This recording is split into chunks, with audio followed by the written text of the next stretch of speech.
guys, what's going on? F1 here, and welcome back to Warhammer 40k Rogue Trader. Since we last left off, if I do recall correctly, we had went to a number of sites, mainly just planets. Namely, we went to a space hulk, if I recall correctly, that was very haunted, very dangerous, and I explained how dangerous it was. Somehow we managed to do it in the end, and I am glad that we decided to wait, because it would have been absolutely difficult to get that done. Beyond that point, we went to another ship, which had crash-landed, a Inquisitor ship, I believe it was, that was transporting Psychers, and we were dealing with the corruption known as Nurgle. For this stream, what we're going to be doing is we are going to be... update. For this stream, what we're going to be doing is we're going to be aiming to finish off the rest of the planets that we can, probably deal with that edict that we missed out on, and by the time we are done, hopefully, we will have also found the Aeldari Cache, and finally continue on with the story. But I digress. Without further ado, let's get into things and see what happens. So we got quite a bit to do, if I recall correctly, because there is a number of things that have popped up. Some are, you know, extra bits of tidbits of knowledge and whatnot, but nothing that we can't handle. Now, I do believe we've explored this planet, so all we really need to do right now is go to the Crossroads of 100 Dreams, and then we need to find a way to get to the Lapidus Mortis, which I do believe is something that we need to go to the Mortis Aces before we can go there. Something along those lines, anyways. Porta Septimum might also be one of the ways to get there, but I digress. We're just exploring the planets, making sure we get everything under our belt before we wrap things up. Because we got quite the journey ahead of us, to say the least. So, for now, we're just going to warp travel to here. We are going to have to warp travel a few other things, but other than that, we should be good. In the middle of a warp jump, our sensors detect an approaching void ship similar to ours inside, but in greater tonnage. The unidentified vessel did not respond to our hails and kept course, approaching at high speed. We can either fire at it, which is guaranteed, or we can try to avoid the collision. Firing seems like the ideal option, so we'll go with that. The shell hits its target. The unidentified ship held its course for a moment longer, and then vanished, leaving only flashes of light in its wake. A single projectile is not enough to destroy a ship of that size. What's more, the ship collided with no debris. Considering we want to keep ourselves safe, that's probably for the best. We'll chart new routes here, just to make sure that we're looking around, finding some spots. It does appear that we've got an easy way to get to Mundus Valentius from here, which is a little bit of a shortcut, but I wouldn't say it's the best option for us, but regardless. It is a way for us to get back to, you know, proper terrain space without too much hassle. We are left with the enemies of humanity being over there, though, so that is something worth, investigating. I'm not sure if this is where the Drukhari are about to harass us or not, but, you know, if it is, then, you know, it's fine. We'll manage. Alright. We'll just explore these 3 planets just so we've got that under our table. We should be good. We are met with a Promethium mine and a not explored area. We're going to save here just to be safe.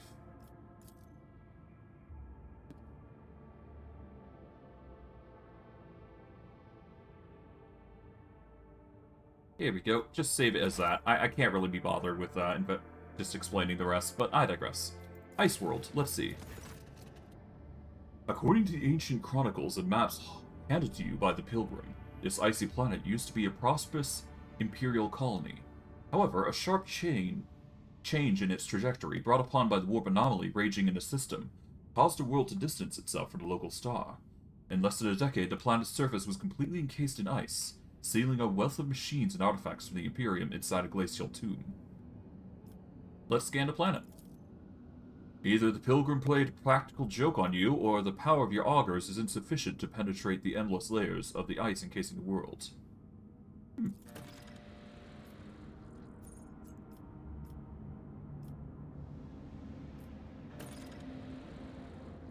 Beholding the truth. For now, we can't access this, but it's certainly something worth investigating. For now, let's just anchor some Promethium here. It's going to give us more points to work with, but we are given a new rumor, I do believe. Let's see, we need to go here. Let's see.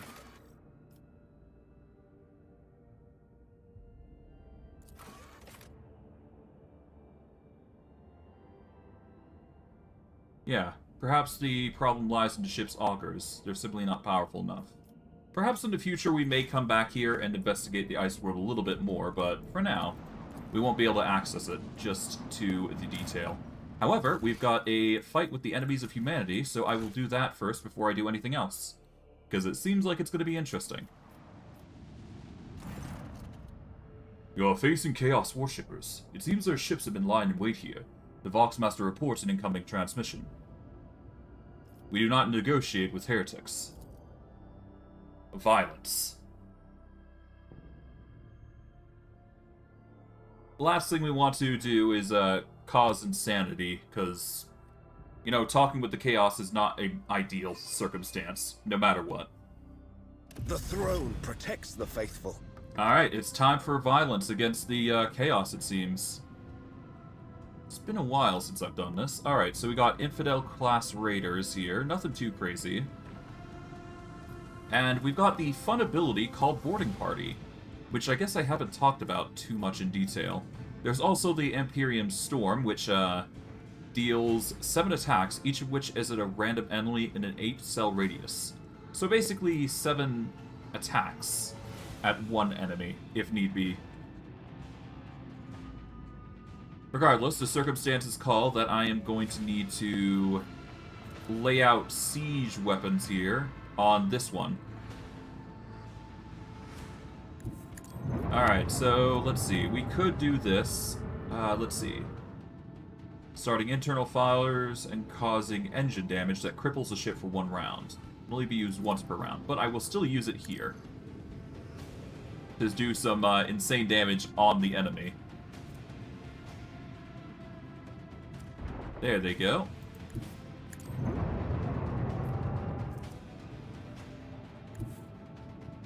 Let's do this. And just start blowing an attack against this guy as much as possible, straight on his front, you know, prow of his ship here. And we can do another one here by turning to the side here. But I'm going to set up a missile here. Oh, I'm going to need to do a strafe run here. Just so I can actually make this work. There we go. Do a strafe run here. There we go. And... oh, I'm hitting that one. Okay. Oh well. We do that, and then we will follow up with a warp wave, which will rotate the ship. There you go. Now it's not going to be facing us, and it makes it way easier to fight against the enemy. We are going to probably put our defenses on the right side just to be safe. So that way this infidel raider doesn't actually get at us by some miracle. But these guys are going to be firing missiles, I do believe.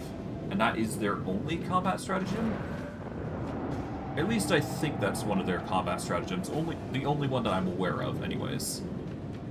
Regardless, their murder-class cruiser is going to try and do some damage against us, but thankfully, our defenses should cover it. That's sort of why I made the barrier there for the occasion.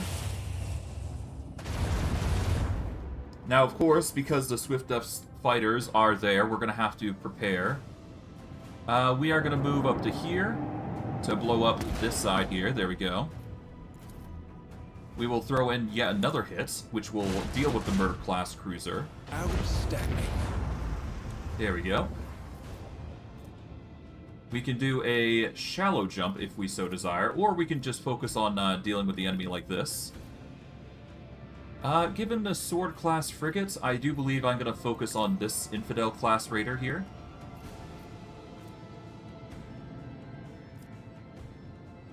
we are going to do a shallow jump here to get us a little further here. Thankfully, we're close enough that we can do this, which is fun. There we go. And by this, we can turn this direction here. There we go. That should get the kill here. Worst case, it doesn't, and I just prepare against it. But yeah, no, we just go... Yeah, no, we're just gonna go... Yeah, we're just gonna pass this missile here. And then we'll focus on the Infidel class Raider once we're ready. But for now, we should be fine. Yep, these melted torpedoes are gonna try and rush the Sword class frigate, which I kind of expected was gonna be the issue, but it's fine. On the macro cannon.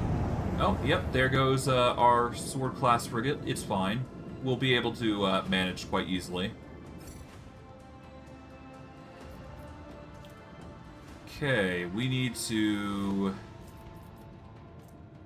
Yeah, we're not going to be able to turn it around so quickly, so we need to use new heading here to get the rotation equally as fast. So we're going to move all the way up to here. We have a medium range lance weapon, which is not going to cut it for the distance that we need to cover, nor is our other weapons going to cut it. However, we can use the boarding party here and completely ruin his day. We are going to use a restart on our shields here, just to be safe. And then we will put a shield on our forefront, just to keep us a little bit safer. Regardless, the cover should help us a little, and the Swift Death Fighters will not be active for long. Not long enough to be a worry, anyways.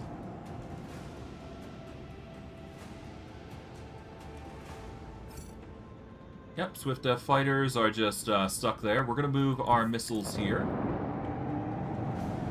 There we go. Put themselves into a position where they're going to be fine. Okay, let's see. Now, if I move myself here, that would be reasonable, but not enough to warrant a good choice. But I can still do this. I can still throw out some defenses here, or offenses, rather. If we do a shallow jump, we can get some serious damage in, I do believe. So that is what I'm going to do. I'll do a shallow jump forward. Torpedo control might not cut it, so I'm just going to focus on blasting with the Sunhammer. Then I'll go for the Lance Battery. And there we go. And the melted torpedoes will disappear, the fighters will disappear, and we should be good. Yeah, they're not going to be able to get to us, so... Yeah, these guys are retreating, and we should be fine, as long as we end our turn. Okay, we're just going to turn around here. Just because we can.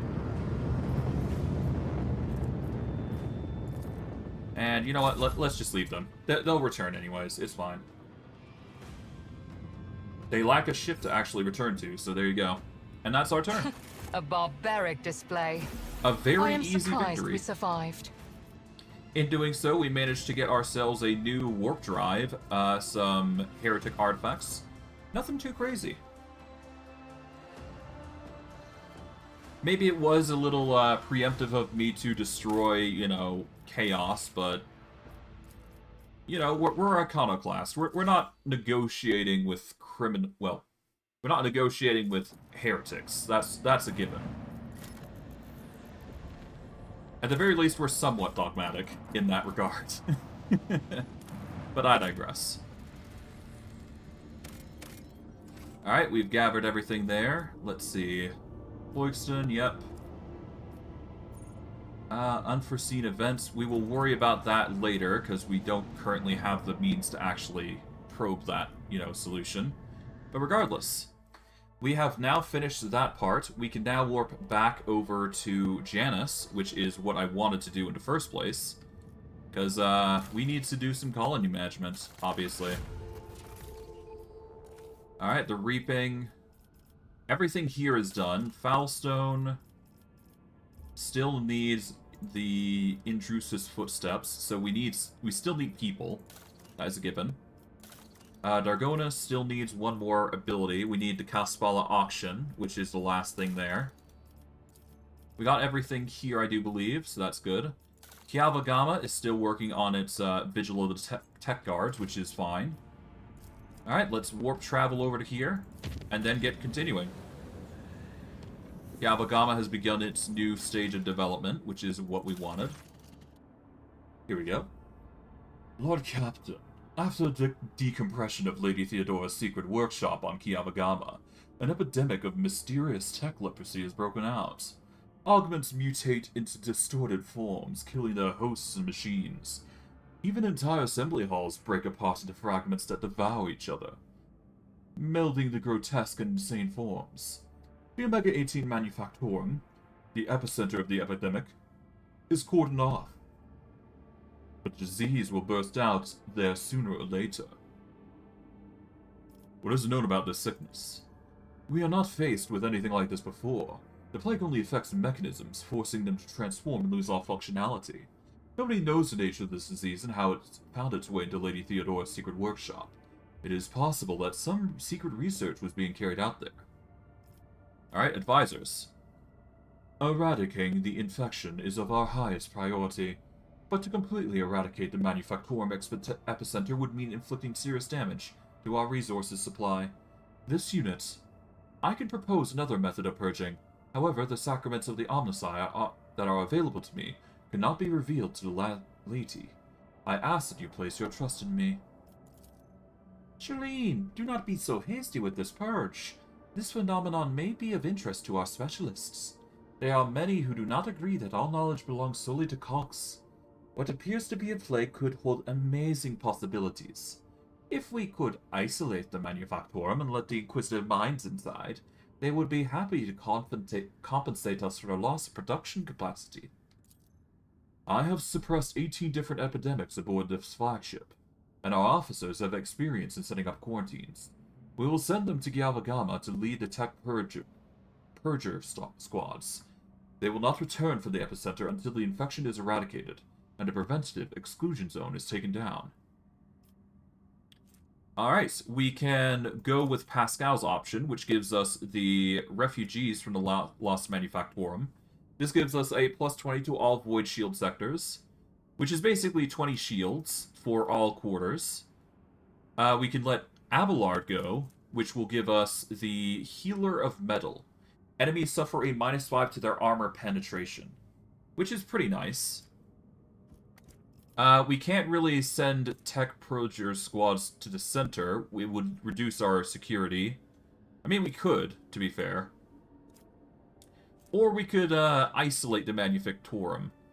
This would give us some rep with the Kaspala mission.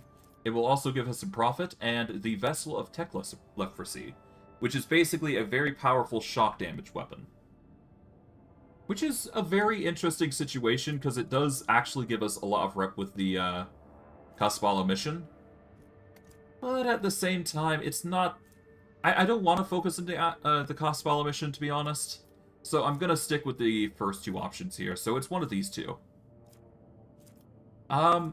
Given the fact that we aren't going to be relying too much on ship combat to get buffs, I'm more focused on getting the Healer of Metal, I'm thinking. We will get enemies will suffer a -5 to their armor pen, which will certainly help us if we're dealing with enemies with high armor pen. And it would basically make us a little safer damage-wise, so it isn't a bad idea. The alternative is, of course, isolating, and it reduces our efficiency a little bit if we do that. So I'm just going to go with the Healer of Metal. It's a simple trait, but it's still an effective trait that will still help us by a minor amount. Abelard, send our officers out to organize and quarantine and purge. It will be done, your lordship. By the heroic efforts of the tech purgators, the Manufactorum has been purged in the disease sector by sector. The affected machines are dead, and dead bodies have been ignited with sacred plasma. The Titan quarantine measures imposed by the more experienced officers had prevented the corruption from entering the other manufactorums, and the disease did not spread any further. Which is exactly what we want. We also got the Vigilant Tech Guard, which is a nice ability. And I think we can finally choose one of these abilities. I do believe the goal was to go with the Eye of the Omnissiah, because we went with the Vigilant Tech Guards for that specific reason. This will cut into our efficiency significantly. However, we do get the ability to make the enemy suffer a -10 to their evasion, which just helps us a little bit better. It's a minor boost, but it's still something that will help us in the long term. And then, of course, we got, you know, other things like this. The Iconoclast thing, we got the Mag Trains thing. We got plenty of stuff benefiting here. So we're going to go with the Welcome Guests perk, which is going to be a nice boost for us. Alright, there we go. Eye of the Omnissiah has been set up, and we've got a few more choices that we got to go through. Nothing too crazy, just something that will help us in the long term. But I digress. Rambling aside, we've basically dealt with the Orselio Prophecy. Now we just need to go back to Tekalos Epsilon here, which is where Janus exists, and we've got edicts to do. So, we're going to save here and go check out what is causing a ruckus over by the Protectorate, because I am curious what's going on. Alright, a fire broke out. That means our ship got a little bit damaged, but nothing too crazy. But I digress. We're doing quite well, all things considering. We'll need to do a quick hull repair. It's going to cost 8 scrap, but honestly, not the worst thing that's happened to us. We're going to go to Void Ship Management here real quick. Alright, so far everything seems to be in order. We did manage to get a new class drive, which is slightly better by 1 speed. So we'll equip that. That's going to be a little bit better for us, as opposed to the alternative. We can upgrade our RAM if we so desire, but I think I'm actually going to, for the first time in a while, for the first time, I'm going to be upgrading one of our upgrades here. Let's see. We can either upgrade our jump to be... Let's see, range, yeah, it's okay, not really great. I think I want to upgrade new heading, because getting the rotation to go 180 degrees is always nice. Expeditious Reload is also a reasonable choice. Shield Master, no. I guess we could do Swing Run here. I could also put J here instead, which is an interesting choice. Yeah, no, we're going to put J here. Focused efforts. Allowed to use both abilities on this post. J just has a better result here. Let's see. We're going to keep her on the guns. Let's see. Or we could go with a missile for J here, because instant control is probably for the best. Yeah, let's put J on Master Cannoneer. We will put... Yeah, we'll keep Cassia on here, I guess. Yeah, let's keep J here. There we go. Shield Master, let's see. Nobody's actually getting benefits from Shield Master here, so we'll just keep Pascal here. Master of Maneuvers, the only one who's probably good is Argenta, so we're probably not going to swap to there. I am going to swap to Idira for the Warp Channeler, so that way we can get Warp Wave. And Master of Ethics here, let's see. Idira would have the Augury boost, which is not what we need. We're going to keep Yerlet on this post here. There you go. Alright, I think I'm satisfied with these results. Let's see, what else do we want? I guess I could upgrade a new heading here. I'm going to wait until we get into another warp battle, but we got options. I just wanted to swap everybody out, get some better results here for future warp battles, because there's going to be plenty more where that came from, so that'll be nice. Regardless. Let's see. A Kara's trading partner cannot pay their dues on time. The colony hopes for your intervention.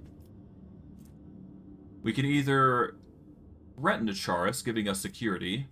We could offer a loan skewed heavily in our favor. Or we can wait. If we wait, we get a profit factor of 1, and we get a ton of jewelry cargo.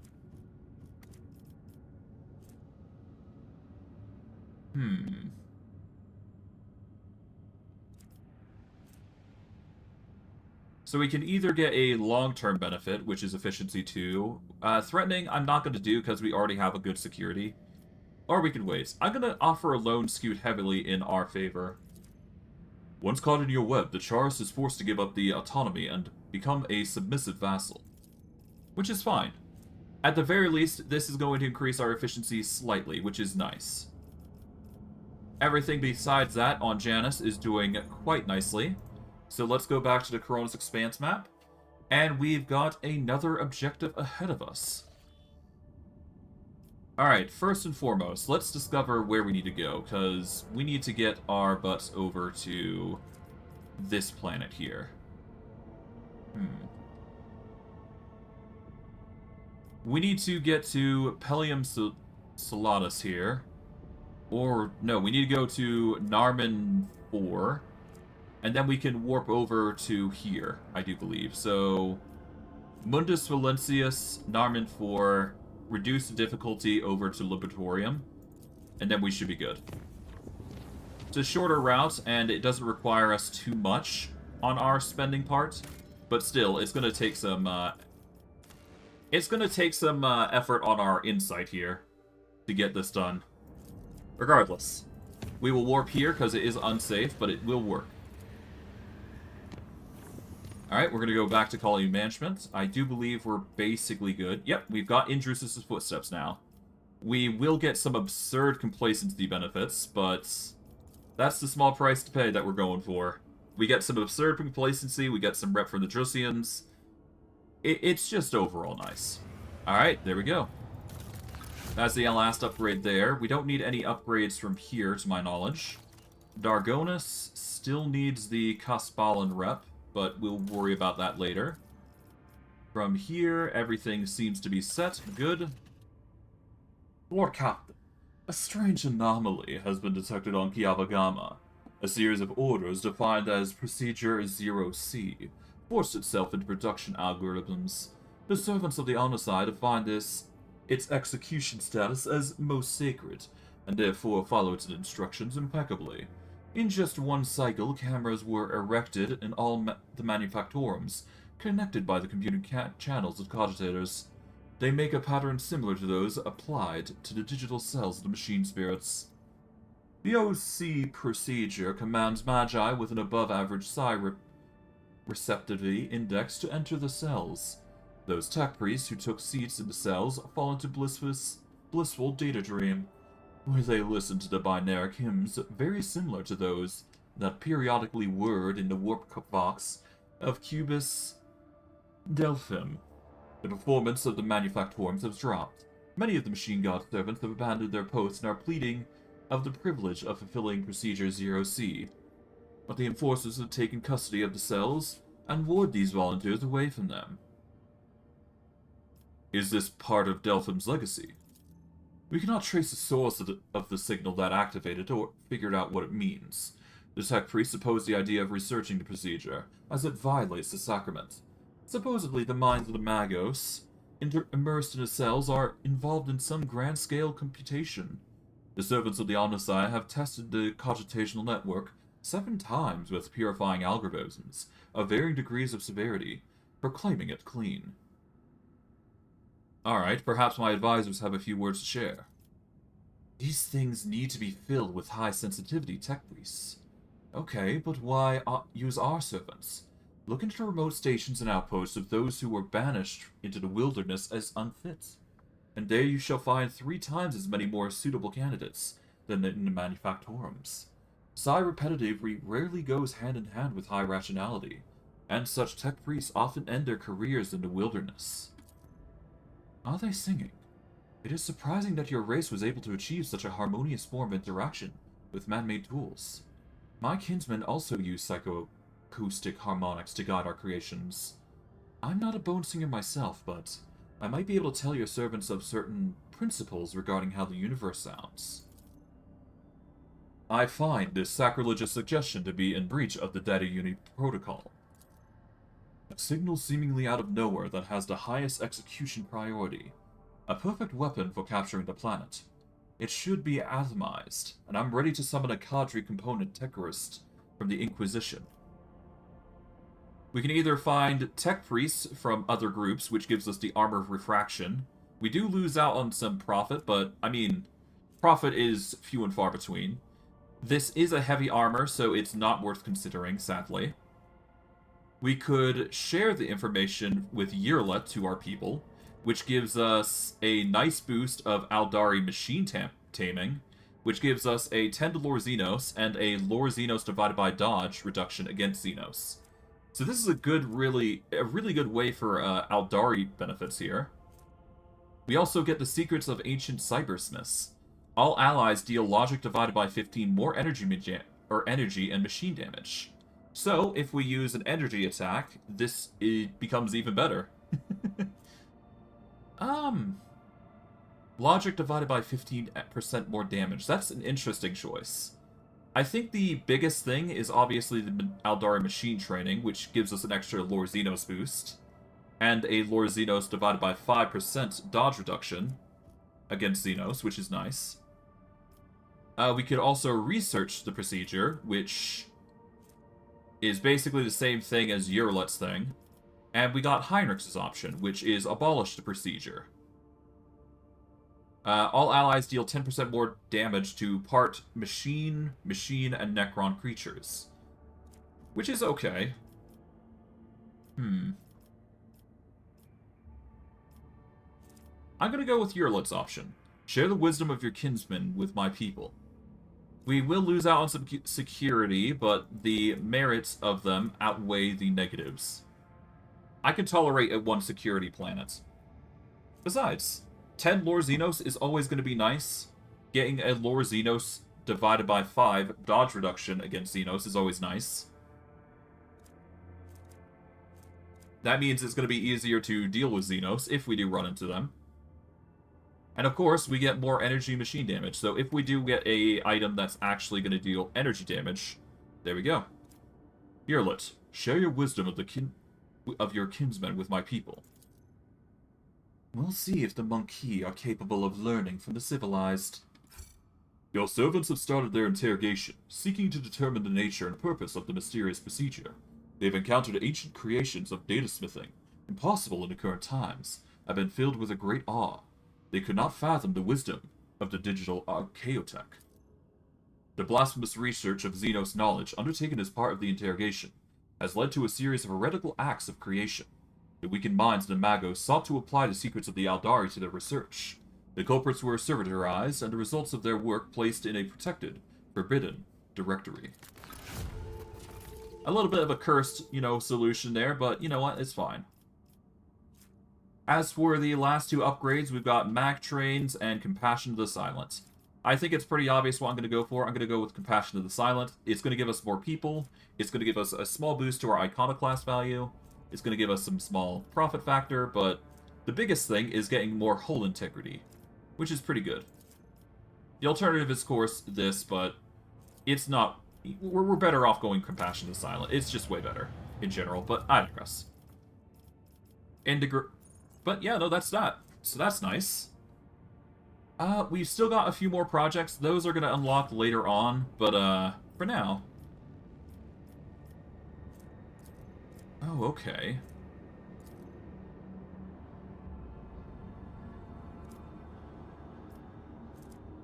Oh, I see. Okay, so I need to go to Pelumsteralis, actually.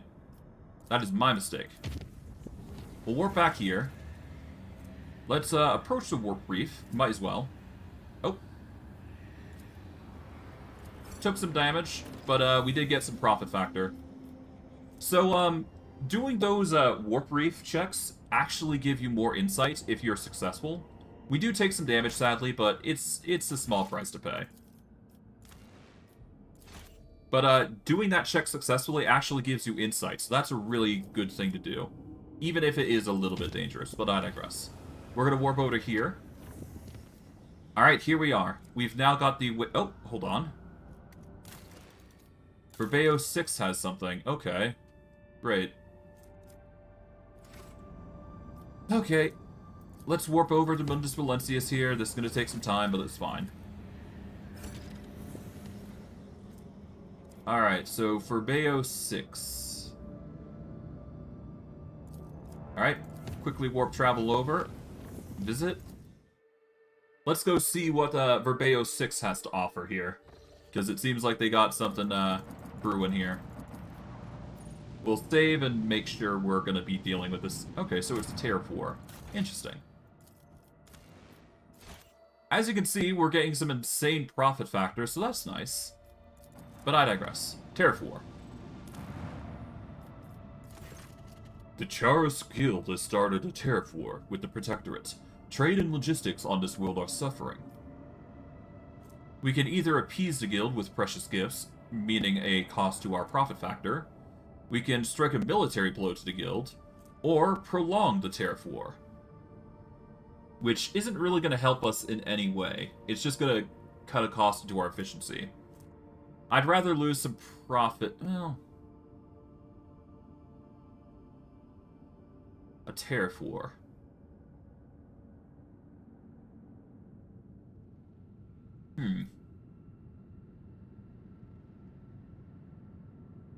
Let's spend a bit just to appease them, why not?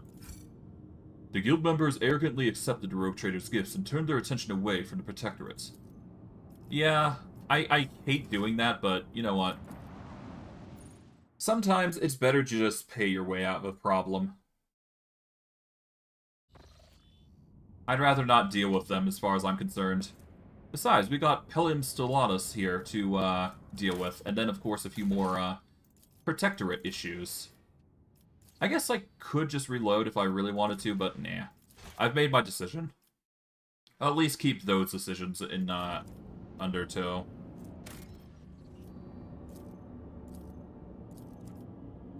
Okay, warp here. Now, am I going to suffer any problems? No, I'm not, thankfully. Good. Let's reduce the difficulty down to unsafe here. It's going to cost us 2 warp points here. But that's perfectly fine for the sake of just warping here, because we kind of need it.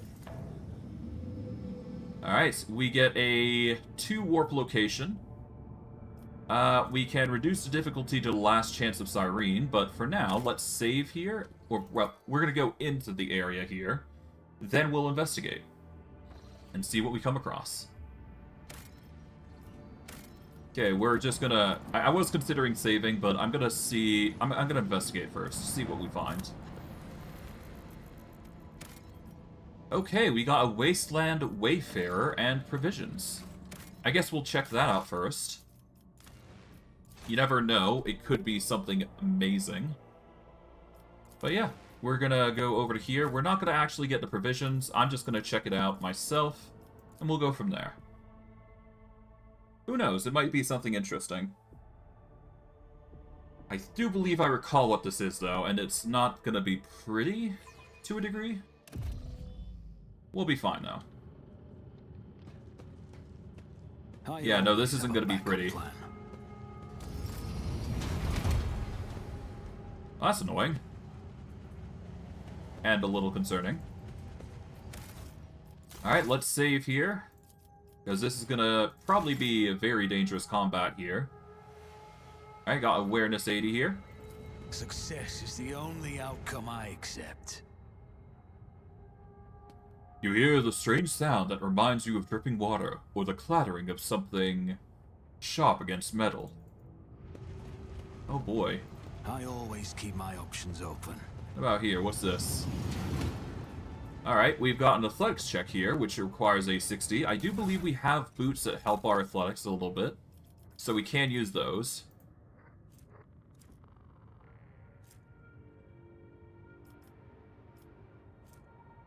Oh no, we've already got the ergo boots. Okay, so we've already got the athletics boost, technically. save here. Let's try and pop these open. Athletics of 60. Failure is just a temporary setback. This is why I saved, because we kind of need to bust this open. It's just experience, but, you know, it never hurts to get. I do believe we're in for a rough surprise here, though, if I recall my information correctly. Define me. That's another load. But hey, it's a 60. We'll eventually get it. It's just going to take time.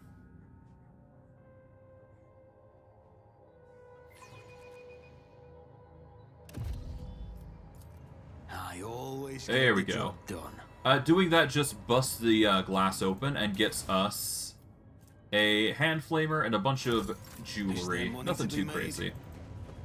But still, loot is loot. You always want it. Okay, before we go actually into here, I do want to, What do we have here? The metal box was brutally forced open. Why would the ship's owners break into it if they could simply turn the key? Yeah. Keep your wits about you. We're not going to be opening that door because that leads into something interesting.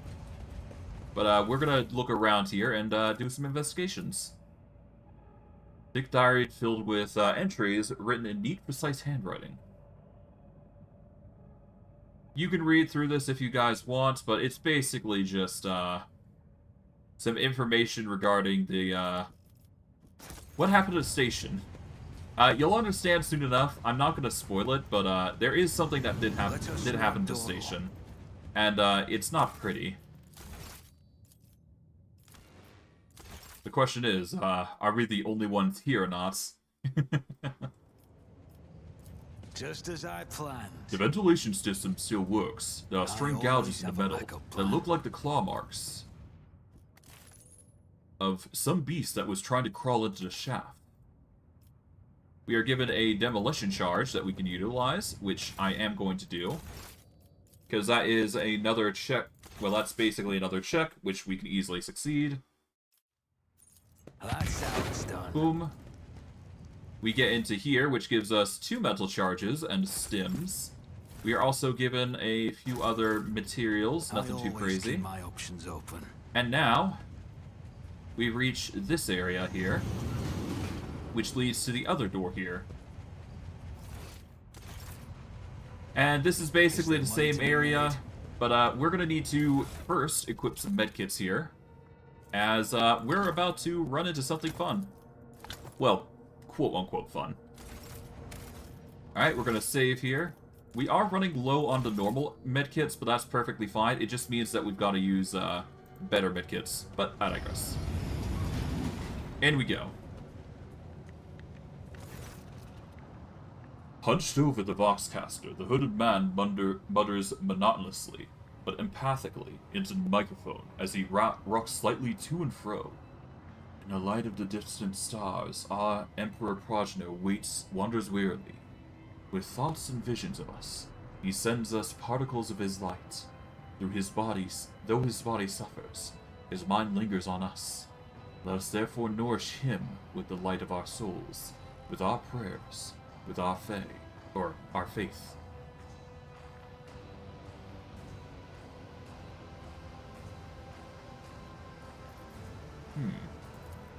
The man falls abruptly silent, as though sensing your presence. Then he says, "And here comes the afflicted." With a pale hand, he throws back his hood. You see an ugly face with a flat, wide nose, disproportionately large brow ridges, irisless eyes with enormous pupils, and wide toad-like mouth, and skin that transitions to purple scales at the cheekbones. Standing before you is an abominable subhuman, a mutant. Welcome to the abode of the Nourishers. Let's look closer then. This being's nature has strayed too far from mankind's blessed Dino. The Creed sees no humanity in deviations like these, and so it commands that such creatures be exterminated without mercy.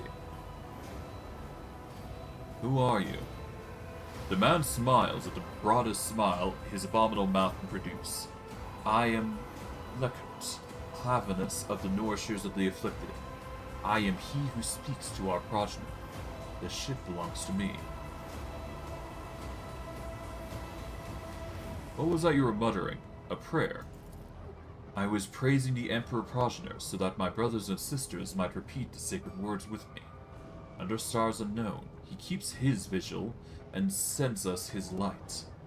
He is exhausted and maimed, but in his graciousness, he does not allow himself to forget us, and we are grateful. We know that our prayers will not quell his agonizing hunger. Therefore, we speak to him. We beckon him so that one day he and his faithful may come to us under his care. The man rocks gently in place as he makes his speech.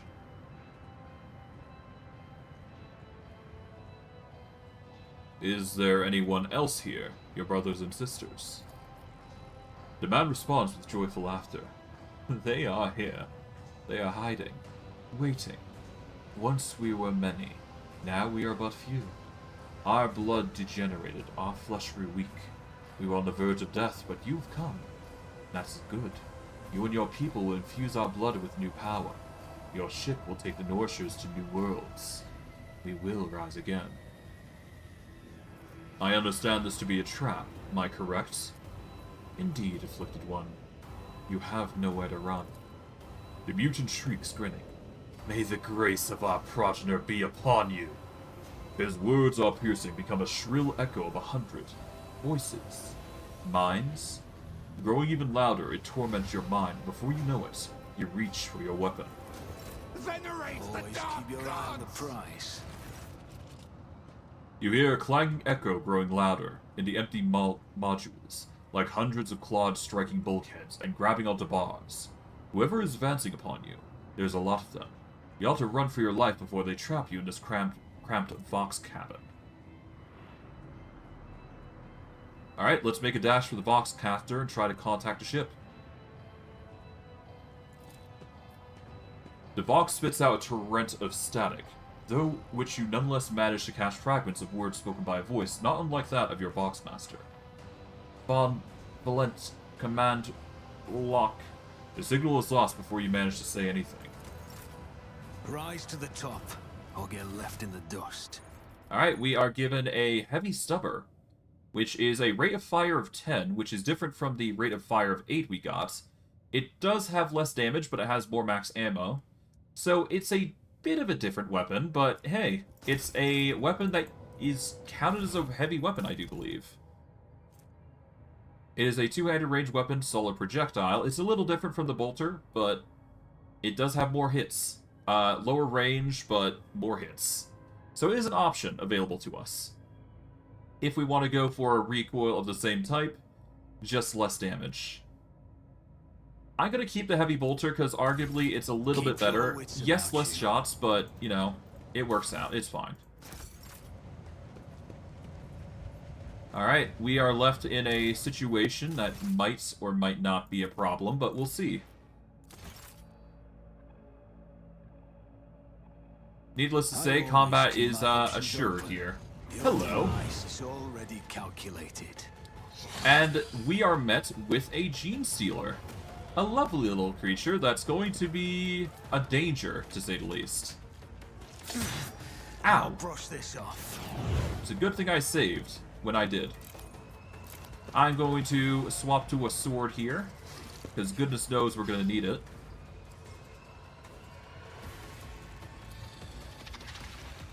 Right now, I do believe just swinging for the fences is probably going to be our best bet here. I'll see to it personally. Alright, a parry. It's as good as That's done. fine. I'll make it happen. Okay, we're in a bit of a pickle, but that's perfectly fine. We'll activate Cautious Approach here just to be on the defensive. Although, Genestealers are going to be a nasty little effect here. Yeah, no, they got a good to hit.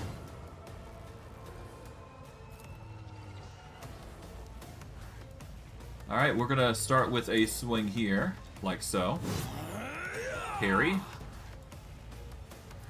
Let's activate Concentrated Fire alongside Wildfire. On it. We really should use a healing kit, but whatever. It's fine. My regrets, but whatever. Alright, another Genestealer has come our way. Oh. Thankfully, our evasion's coming in clutch. Thankfully, we can now start using a healing kit here. Which I kind of predicted was going to be the issue here. We are going to have a lot of Genestealers that are going to come our way, which is going to be nasty. But I do believe we will be perfectly fine. Yep. They are hungry for the hunt.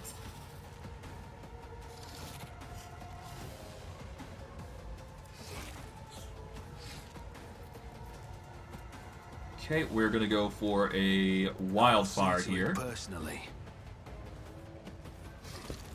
I'll make it happen. Alright, that's 10 damage. That's still something. It's as good as done. Alright, we're up to 6 stacks. And we can start getting some healing in to help our, case here. Oh god. But it's looking like they're gonna start surrounding us and causing some ruckus. Alright, so we're in a bit of a pain situation. It seems like they've got healing as well, so that's gonna be a pain. But that's perfectly fine. I kind of predict this was going to be an issue, but that's why I wanted to play it defensive for the most part here. I won't forget this. Regardless, we will heal up here.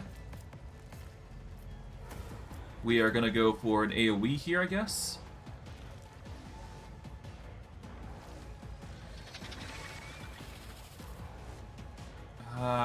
Going for the AoE probably won't be for the best. Could certainly do it, though. We'll go for the normal attack here. There we go. Then we'll use Wildfire here to get the AoE, I guess. There we go.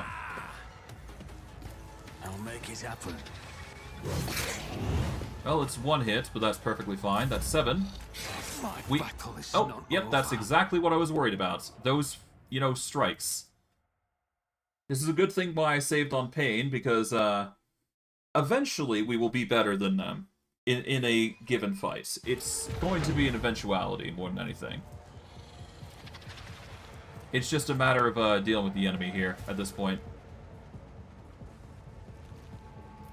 Let's heal. I owe you a debt. Because that's just naturally what we need. Go for a AoE swing here. Yeah, go for an AoE swing, then we can go for a run and gun here. And then I can get an 8 instead of a 7. It's as good as done. Means we get less to hit, but that's perfectly fine. Out, 23. Pray that we're not going to get hit again. And we get hit again. They got insane to hit, I will say. Like, Jesus. Hopefully this is going to be a common theme for us, but it's probably going to be a reload session here for a little bit. 140.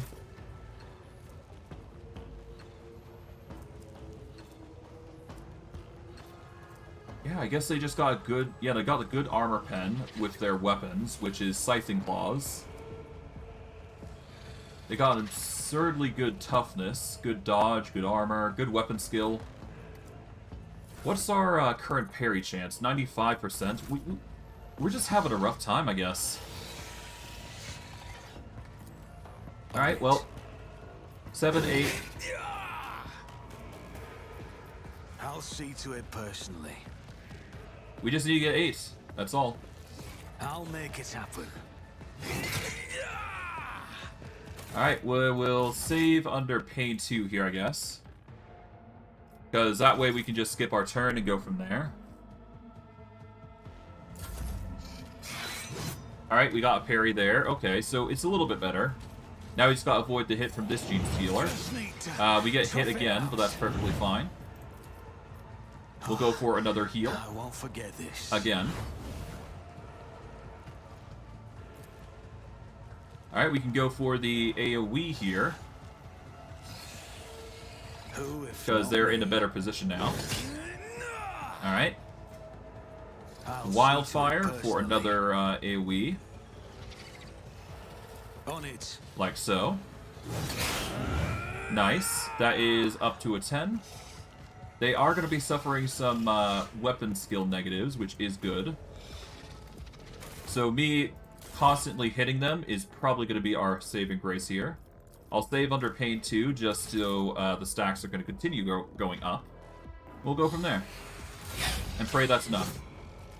The parry is slowly going to start getting better and better and better. It's just a matter of time.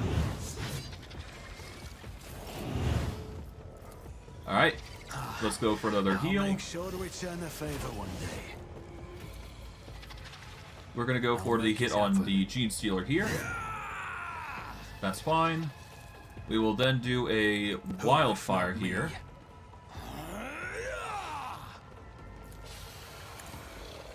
Alright. That's 12. Now we can go for another swing. I guess we'll start... yeah, we need to focus on you, because you need to be weakened. There we go. We need to make sure that they're going to be weakened heavily. And of course, the third Genestealer is going to come in, which is going to be a nasty little thing, but that's perfectly fine, because... you know, I'm doing quite well, I'd say. Now we just gotta hope that this is gonna outlast them. The dodge is gonna slowly carry, but yeah. We needed those stacks immediately, otherwise this was gonna be a pain in the butt.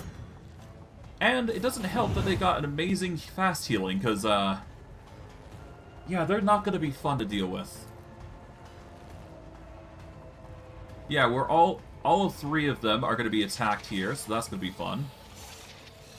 I don't need to heal here, so I'm just gonna go for the combo here. I'll make it happen. Alright, here's another. On it. Another swing. Oh, that's a triple dodge. Okay.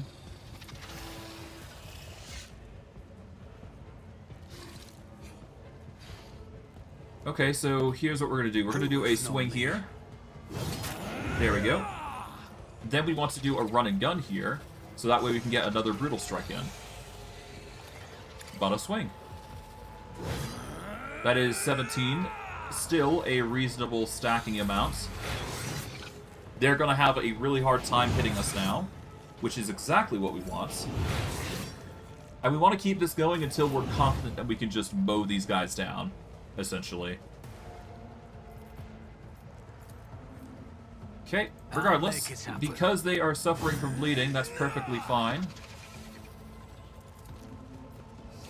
I guess we can do concentrated fire here if we really wanted to, but I don't think there is really a need. We just need to keep hitting them. Okay. That guy is suffering 6 bleed. Alright. We're doing quite well on the bleed at least, so that's nice. It's as good as done. Activate this. I'll see to it personally. On a swing. Nice. And I can't really use Reckless Rush, so no point in it, so why not? Whatever. Okay, they're doing some serious healing, though. Damn. Yeah, they're fully healing here, apparently. Okay, how are they healing?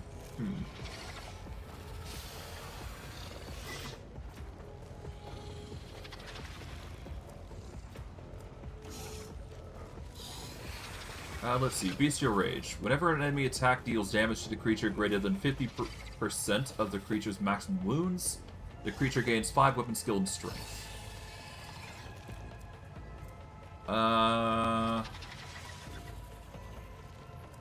Doesn't heal them, though, which is the interesting part. Okay.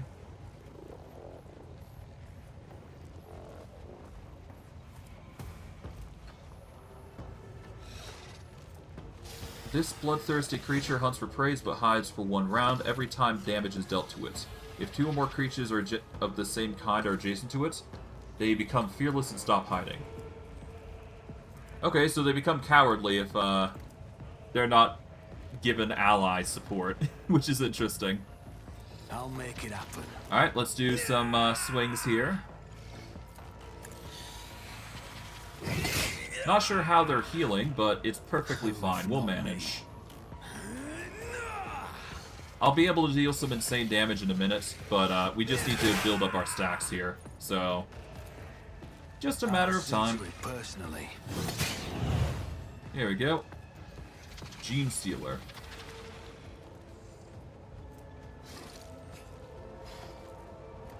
Well, regardless. That healing is absurd, though. Jesus. Okay, how are they healing? Hold on. Healer, Genestealer. Wounds healed.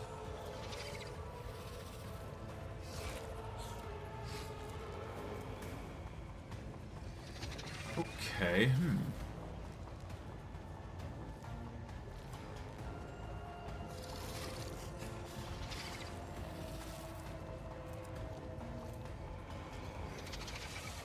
Yeah, momentum's still working, so that's going in our effect. I think I'm going to keep going until we get the momentum for steady superiority, so that way we can get extra attacks in.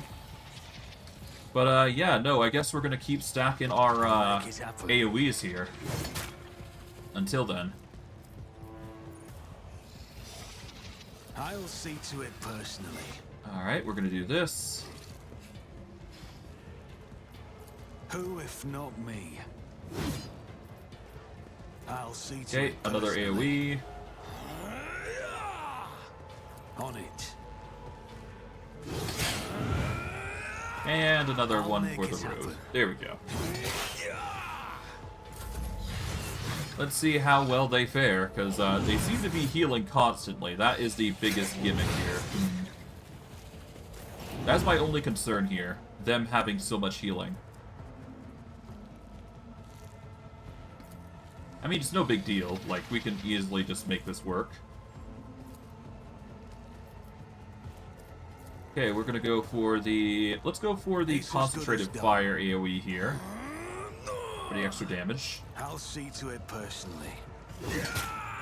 There we go. Use the wildfire here. Not really do much, but that's fine. There we go. And one more for good measure. There we go. Yeah, they stand no chance against us. At least in the offensive form. They got still the penetration, though, which is concerning. Got 115. It's definitely not going to be enough to deal with these guys, but I can certainly try once we get our momentum.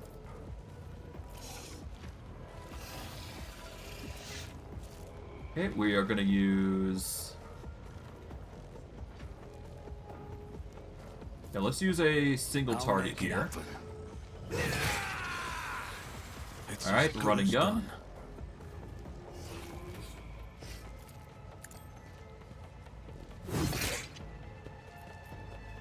Alright, wildfire. 26. And one more for good measure. There we go. Nice. It's certainly not enough to deal with these guys, because of course stupid healing comes in. But we'll manage. Yeah, they just have good healing. Alright, let's save here under pain. And let's mow these guys down with a bolter. It's time to go ham. Alright. Say hello to my little friend.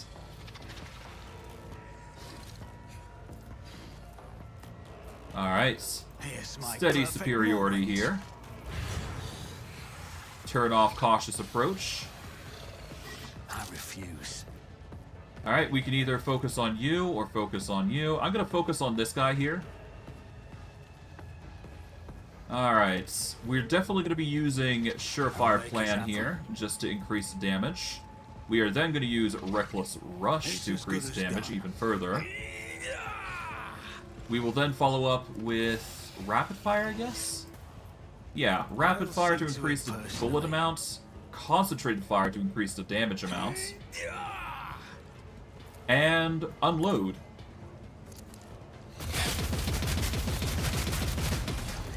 There we go. Do Wildfire, just for extra measure.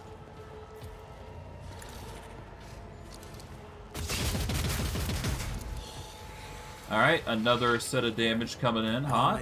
Here we go.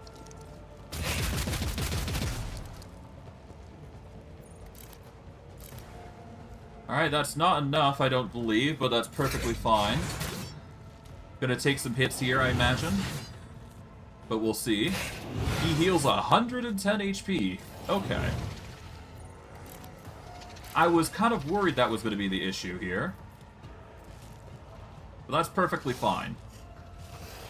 As long as we can deal with one of them, that's all I really care about, because that is the biggest issue here. Alright, we're going to go for a barrage here. There we go. Do another barrage for extra measure here. That's one.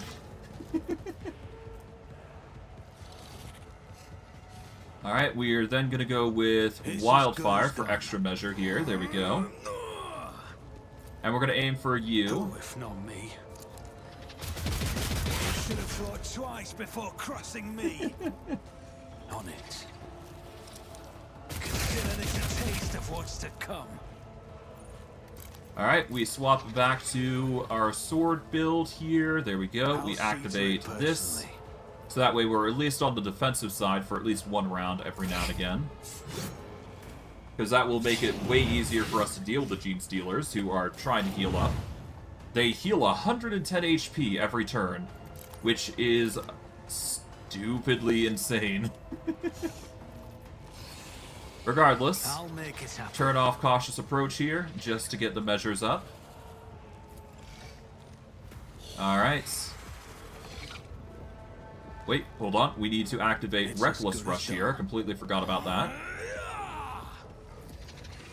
Combo the ever-living hell at this Genestealer. Alright. That's... Here comes two barrage. There we go. A wildfire for the third. I'll make it happen. And finally, for one good measure, bada boom. As good as done. We never stood a chance. Nice. Okay, we have lost our benefits, but that's perfectly fine. And let's save here. We're gonna save under Pain 2. And we'll wait for the Genestealer to try and march up to us. Yep, they're trying to do their thing, to no avail.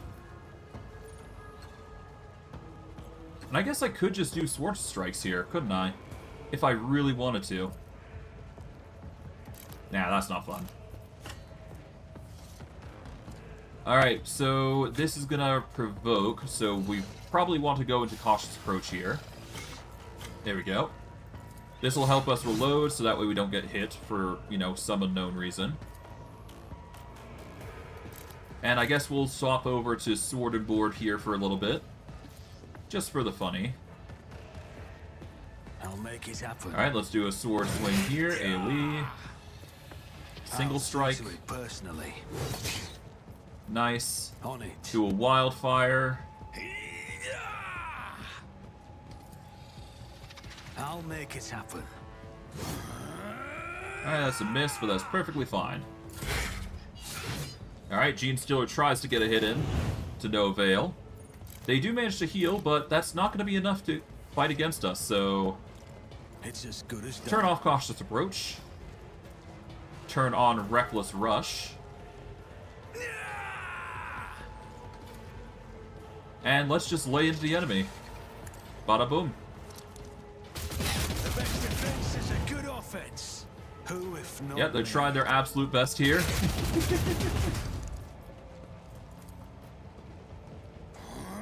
What are you going to do now? On it. You should have thought twice before crossing me. And for extra measure, I am going to use Surefire Plan here, just to get the extra bits. I'll make And it bada boom. Nice. And that's them. It took a bit of effort, but I had a feeling I was going to be fine. Of course, we had to use medkits, but that's, you know, the norm for us at this rate. Like, using medkits is like a normal thing for us. I always have a backup. So that's perfectly fine. We basically dealt with the enemy. It just took a bit of effort on our part, so that works. And with that, let's see. I think... Yeah, no, the Vox Cleric didn't really have anything on him, so... Always keep your Off we eye go. on the prize. To the Void Ship.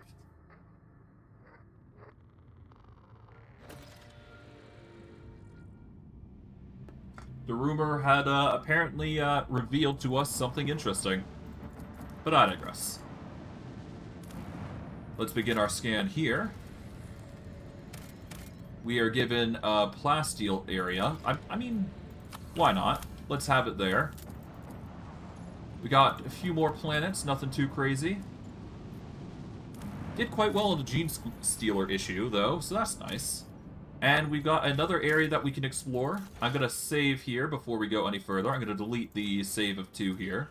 On pane 2, rather. We'll save here. So that way we can investigate what's going on here. A small planet gently wrapped in amber forest greets you with a ruby-colored dawn.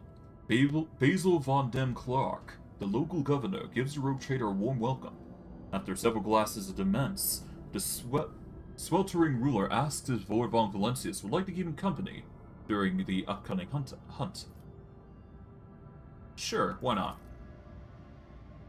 After several hours of riding the local peculiar animals, you make camp in the middle of a golden forest. A flat disk rises over the horizon, constantly morphing its color and shape. The forest grows silent and empty. You can no longer hear the singing birds or even the rustle of wind. The governor nods with satisfaction, and a few shapes step into clearing. Their bodies are twisted by an unknown phenomenon, and you watch the freaks in astonishment as they begin to dance to the throaty cackling of their brethren, turning the bowing gross and pulsating flesh into their scaly hands towards the unnatural thing in the sky.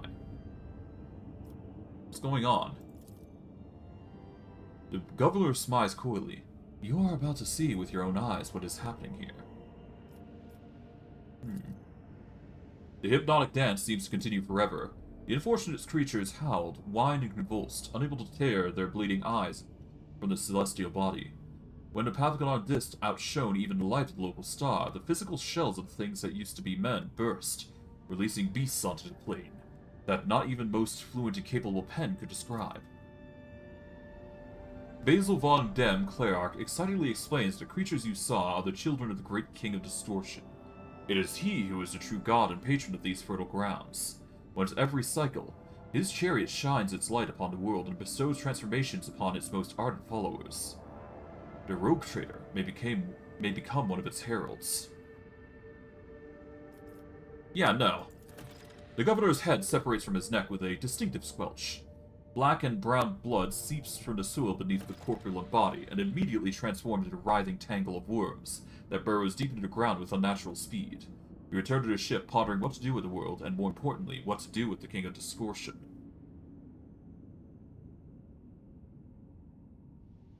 Order the crew to chart a course to the nominally known as the King of Distortion. The senior officers observe suspicious activity emanating from the twisted celestial body at the heart of the system. The chaplain advises you to get ready for a potential encounter with a spawn of the arch-enemy, so it may be wise to reconsider unless you have holy relics, sacred wards, or blessed effigies of the Emperor. Aflame with the plethora of colors, the distorted celestial disk trembles slightly but beyond the endless window on the captain's bridge as the rogue trader ship approaches its center. An otherworldly voice, cold and enveloping, enters your mind. What could this puny wretch offer at the king? The officers on the bridge look around, perplexed. Their eyes are full of terror and confusion. Many clutch their heads and let out the howls of pain. Some empty their stomachs, but most, pale and exhausted through they are, have joined the Lord Captain in resisting the entity's influence.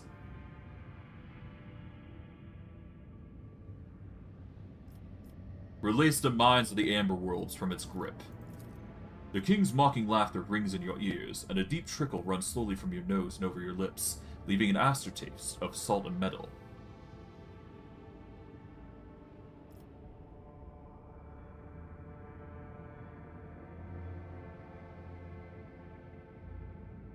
Yeah, we're gonna order a ship-wide 1,000-voice prayer service over holy relics and the protection of the Amber World, the Imperium, and our souls. Deafening gongs strike are heard across the hundreds of decks. Your eyes are misted with red and your gums bleed as your subjects fall to their knees all at once in a shared prayer to the God Emperor. The holy relics from the ship's temples melt from the ardor of your speech, and the entity screams and writhes inside your brain, struggling to break out. Many drop dead during the first minutes of the prayer, unable to resist a corruption. However, others immediately take their place, unfazed by the sight of their fellows, turning to dust in seconds. Then a nauseating stench engulfs the ship's decks like a wave, causing people to retch forth their innards. Finally, every deck is plagued into darkness. Ghosts of the past walk among the living, stealing breath from the weak of the spirit, and still the prayer is not extinguished. It is hard to tell if the prayer service has lasted several hours or several days. At some point you feel your very essence overflow with heat and power, and then, the intruding will falters. The distorted disc vanishes from the void ship's augers, as if it had never been there, and at long last everything is quiet. As everyone slowly recovers from what just happened, reports begin to come from the captain's bridge. You've lost a third of your crew in the unequal fight, and the fortunate survivors are going to take quite some time to come around. All hail the rogue trader. The golden forests of the underworld look enchanting, even from orbit. We're gonna proclaim ourselves the sovereign of Amberworld. These are our people now. We take the mobile extractum and the people. From the moment the world belongs to the rogue trader alone, your people eradicated the settlement's housing and the unclean followers of the profane cult. The corruption instilled in the king's distortion loosens its grip. The estates of the Amberworld can breathe a sigh of relief thanks for the efforts of their new ruler. Yet malicious servants of the arch-enemy still lurk in the shadows, waiting for the right moment to wrap the planet in a web of heresy. Evil does not suddenly disappear without trace. And we're gonna leave the world alone. I could demand tribute, but it's probably for the best that we just leave him be. I guess I could demand tribute. There's nothing stopping me from it. But destroying them is probably for the best. I'm satisfied with this result. You know what? Let's demand tribute. Why not? We get some provisions. Relieved to be free from the Arch-Enemy's yoke, the planet's subjects gracefully send you humble gifts. There we go. Nice. And this is the last planet in the system here, which has plasteel, not in enough that I'm warranting keeping it, so we'll leave it be. Alright, and with that, we're basically good. Is there anything else I should worry about on our colony management? An incredible find has been made on Foulstone, Lord Captain. A lost volume of St. Kefki's lost diary has been found during the restoration of his crypt. According to his records, the members of the Order of the Hammer were able to find the cryptoarch containing the relic of St. Contagious, the Crucible. Kefi's writings on it are vague. It is called the Sculptor and Transformer, granting life and grace. The explorators have sent a delegation claiming a treasure. The heated dispute has been going on for many days. And what is the meaning of this dispute? The tech priests claim that the privileges of the Adeptus Mechanicus oblige the Order of the Hammer to hand any secret Archaeotech over to them. Allegedly, the Crucible should be considered not only as the personal belongings of the saint, but rather as a temporary possession trusted to his care. The Order of the Hammer rejects this thesis, insisting that the right to care for those sacred relics belongs to the Ecclesiarchy's cults. And since Contagious was canonized, then the Crucible should be regarded as a blessed relic, not Archaeotech. And how fierce are the deliberations? Quite. The discussions have been happening now for more than 8 cycles without interruption. Both sides have provided more than 100 legal experts, and have put forward around 4,000 theses, arguments, and testimonies. The Special Administratum Commission, comprised of 200 armed clerks, have arrived to pass a verdict and enforce the law. This is probably the largest religious dispute in Expanse's history.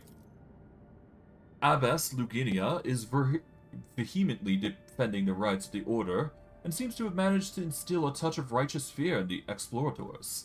Perhaps it will keep them from taking revenge if the dispute does not conclude in their favor. And what of my companions? It is likely that the research contained in the ancient treaties and archival repositories of the Adeptus Mechanicus will prove factual information on similar precedent.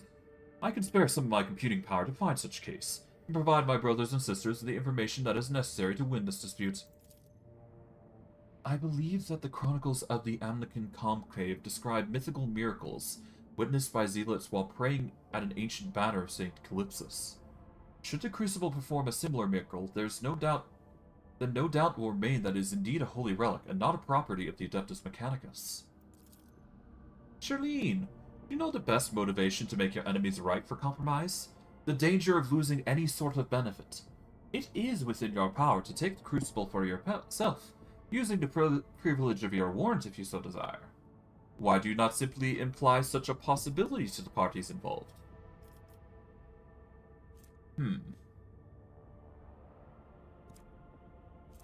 We can either convince the Order that we're right, or we can treat it as a true relic, or we can take it for ourselves. But it doesn't specify what we get, is the thing. Which kind of irritates me.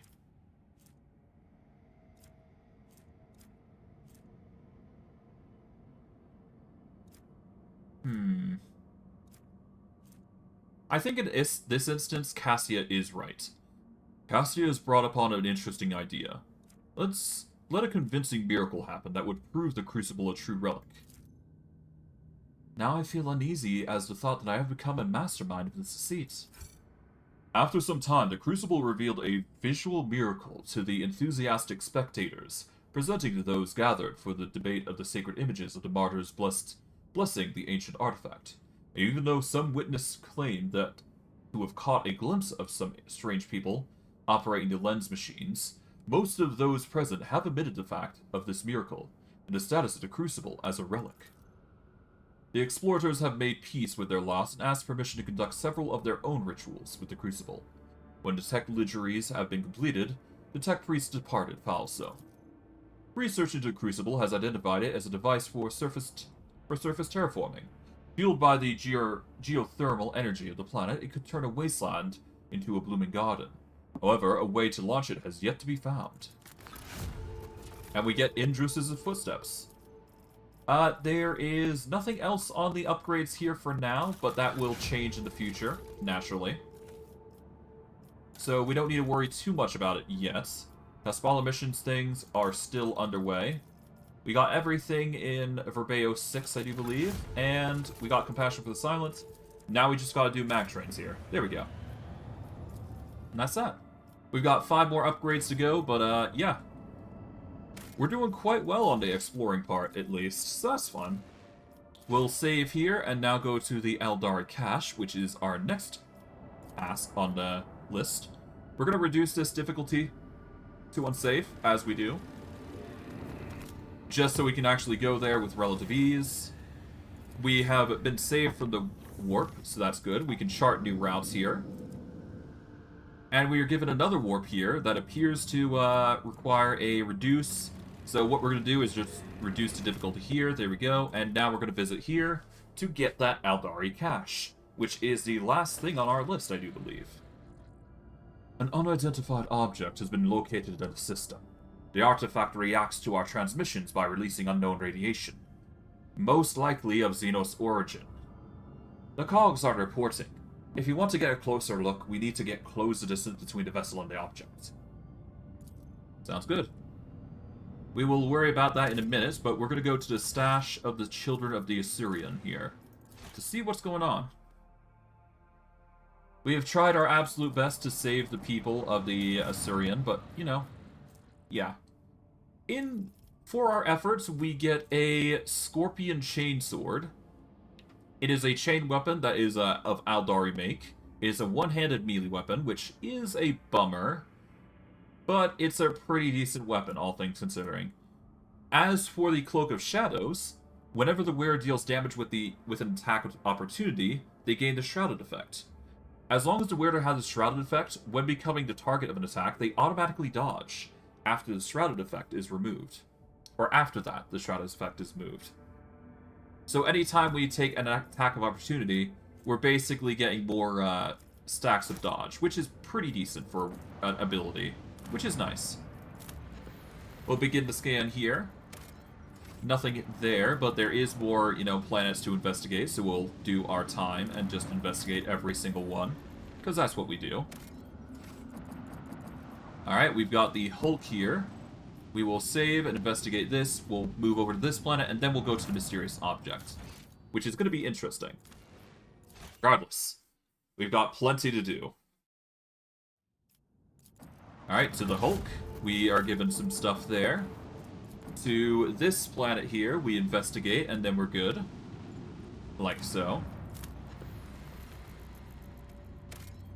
Alright, we're given a not explored bit, and we are given a Promethium vein, which I guess we can mine. There's no reason to not.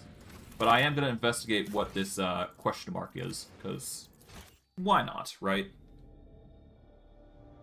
There's plenty to do, to say the least.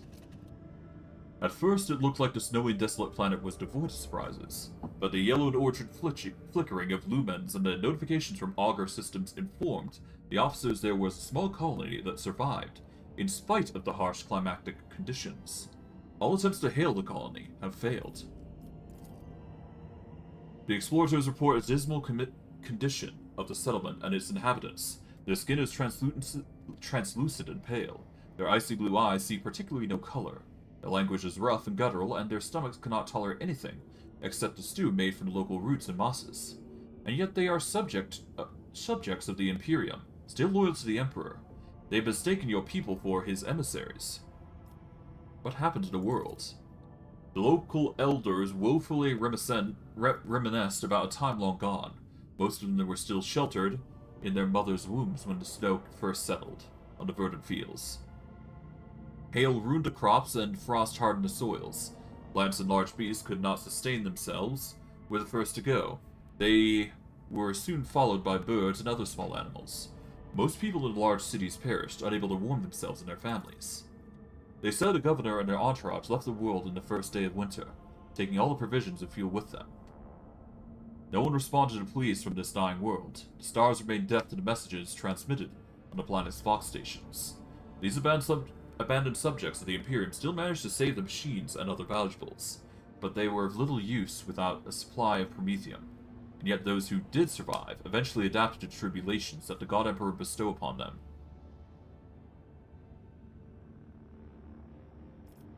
Yeah, we'll give the unfortunate people a gift of promethium and send tech priests to perform the rites of a generator maintenance. When the maw of the first generator belched forth a furious roar and black ash started falling from the sky into the snow, the locals laughed and danced, trying to warm their limbs after a decade of cold. They called down blessing upon their unseen savior, a rogue trader from the Von Valencius dynasty, and thanked the God Emperor for the fortuitous encounter. The explorer's departure was accompanied by shouts of grateful approval, not to mention many parting gifts, namely Mechanicus creations, melee weaponry, and armor kits, which is always nice. And that just leaves this mysterious artifacts. We can't. Well, I guess we'll just check it out and see what goes down, because it's certainly very obscure. Begin our scan.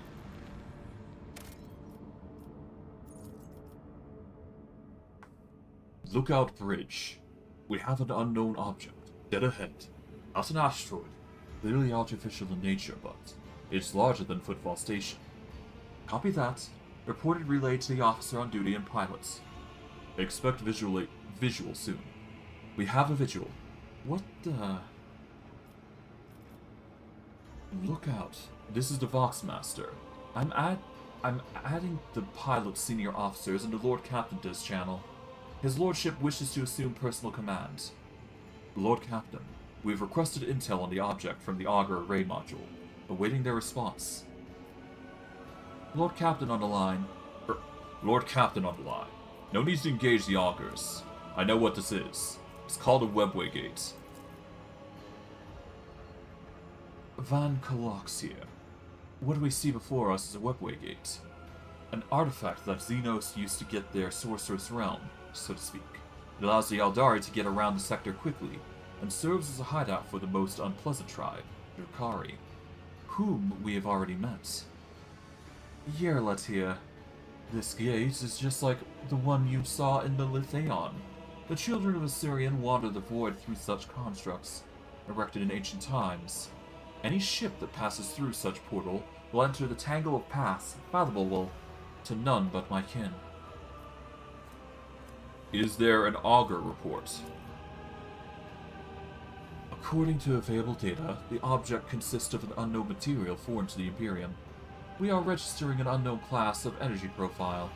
The engineers are at a loss about how this technology works exactly, but they did specify that the electromergy suggests that the system is holding an active charge. The object appears ready to do whatever it's designed to do. What's the senior officer's take on this? Can we activate the device somehow? Perhaps a certain companion of yours could... Even if I knew of the secret of this gate, I would never surrender to the monkey. The webway is our kin's sacred refuge and a deadly trap to those such as you, Elantok. Enough mysteries. We're changing course and moving out. Yes, Lord Captain. Maneuver engines changing course. Urgent report from the engineers on the auger deck. Detecting energy spike of unknown nature. Cogitator network overloaded. Peripheral systems offline. Confirming visual changes. The gate, it's... What is that?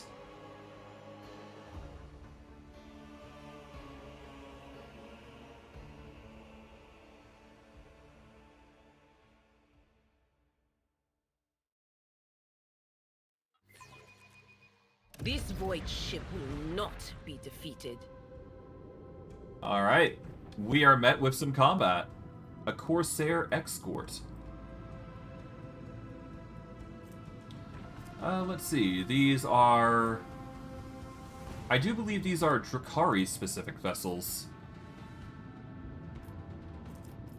Okay, let's start by blowing these guys up to hell and high water. We'll start with a missile barrage here, just a straight one, just to start us off.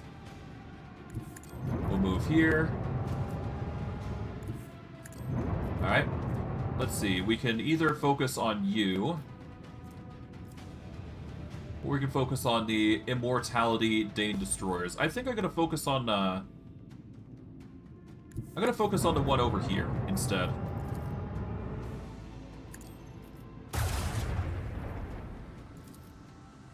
There we go.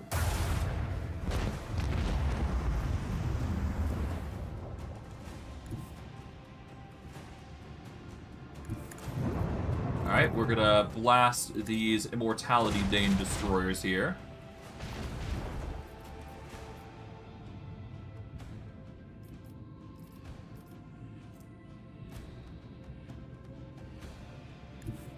Let's move here.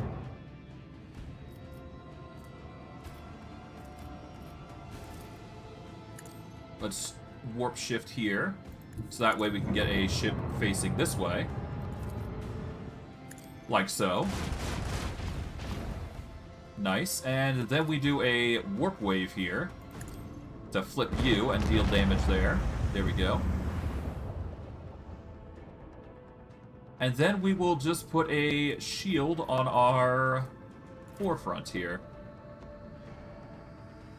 And I guess we'll start with that. That's a pretty good first turn. We just slaughter both of the enemies. We are going to suffer some shots on the side here. That's perfectly fine. The Dane Destroyer is going to try and catch up here. Or the Sword Class Frigate's going to do its thing. But ultimately, the enemies are pretty easy to deal with. The Rise of Pattern comes in and does a lot of damage. It appears that there's a bunch of escorts coming in, which is interesting. We are just going to blow up this Immortality Dane Destroyer here. There we go.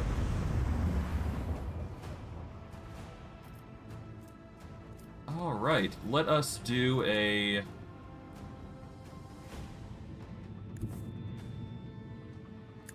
Yeah, we're just going to move up here. Alright, we see a very easy target. There you go. I am amazed that we prevailed. Oh, there we go. And, of course, we got another frigate coming in. Okay, lovely. They probably weren't expecting me to be here, to say the least. Which is kind of funny. Alright, here we go. Alright, we're going to put a missile here, specifically, so that way you can start countering the last Hatred frigate. We'll focus on the Corsair escort again. There we go. Throw in another shot. There we go. We are going to restart the shields here, just to get everything ready. Can't really fire upon them, but we do have the Imperium Storm for the future. But I digress. We should slowly be able to take out most of the enemy with relative ease, if we're doing it quite well like this. Okay, they're going to attack me specifically. I kind of expected this outcome. The last hatred is trying its absolute best to try and hurt us. We're going to move our melted torpedoes here. This is going to require us to do some extra effort on our parts, but I do believe I can just do this. Torpedo control. Swap over to here. And bada boom. No boarding actions. And there you go. That clears up those enemies. We did it. And we did quite well. We just cleared out the enemy. There you go. That was easy. But yeah, no, those were Drukhari ships. The light blue ones are the other ones. Lord Captain, we've dealt with the void ships of these beasts, but the Xenos boarding party has landed on a ship. They're advancing steadily towards the plasma drive. The enforcers are being overrun. They're asking for reinforcements. If we do not help this filth will destroy our vessel from the inside. I think it's pretty obvious what we're going to do. We're just going to march in as alone, and we'll be good to go. But this is effectively the Drukhari's attempt at an assault, essentially. Which I predicted was going to be an issue, but we're doing quite fine, all things considering.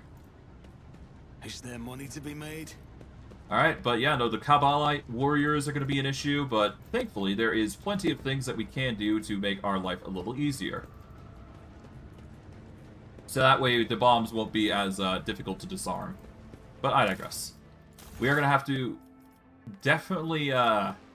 this is it's one of the few time missions that we're going to have to be very fast in, so... I always get the job done. Us doing this is going to be necessary. The only outcome I accept. Here we go. Keep your wits about you. We can cut off the power, which will make our life a little easier here. We'll go from there. Alright, a logic check here. I'll learn from this mistake. That's a load. But succeeding is certainly going to help us here, so... It's time to commit a dangerous set of violence.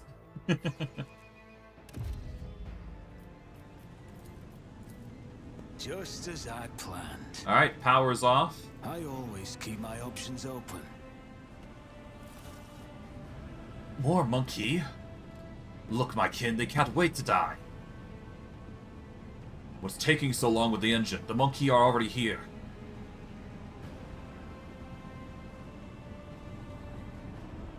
Do not rush me or we'll perish alongside them. Your kind has no right to exist. I'll adorn myself with your flayed skin. Alright. So here's what we're going to do. We're going to rush in, obviously. And we're going to play very offensively here. Now, I do believe because we actually disable the system, we're actually going to be way better off as opposed to everything else. But we're going to have to rush it because we're going to have to get to this bomb and immediately disable it if we can. Or as soon as we can, anyways. Oh, there's a surviving crew member here that's trying its absolute best not to get caught out. That's fun.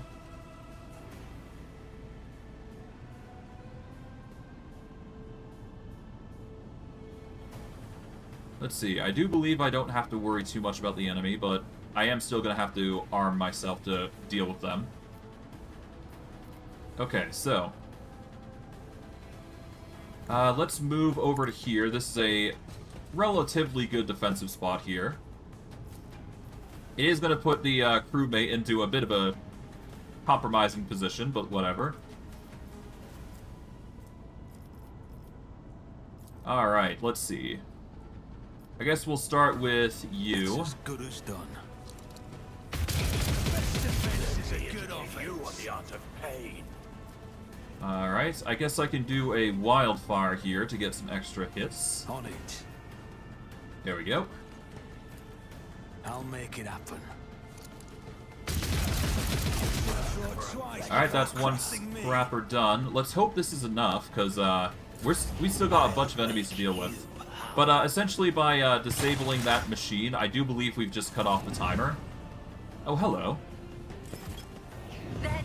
Yeah, no, we need to deal with him first, because otherwise the bomb is going to be armed, which is not cool. The sooner we deal with him, the better. Because that's basically the one-timer that we gotta worry about, I think. Among other things. My artifice is unsurpassed. Okay, nice. You did a toxic burst, which didn't hit us. Your death is approaching. I bring agony. Okay, Blade Master's coming in, trying to get a hit off. It manages, impressive. But that isn't going to stop us from just wailing on this guy, at least.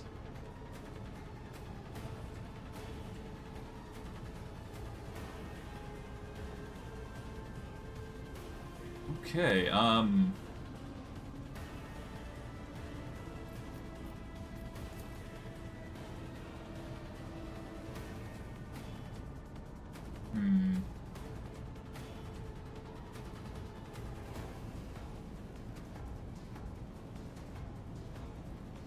Okay, so if I do this, it'll get a hit once, which will increase our stacks, which is indeed what we need. We do a run and gun here. This will increase our stacks up to 4 by doing this. That will give us enough to do a wildfire to There we go, we do a wildfire, and that gives us another set of stacks here. I hope this is enough.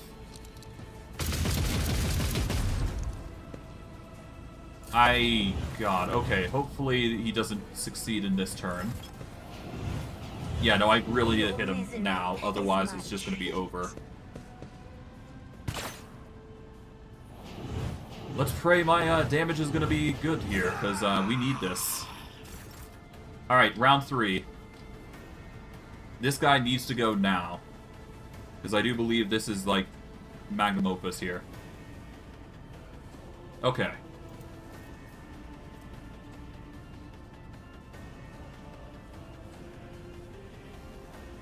Okay, rapid fire would get us extra to hits here.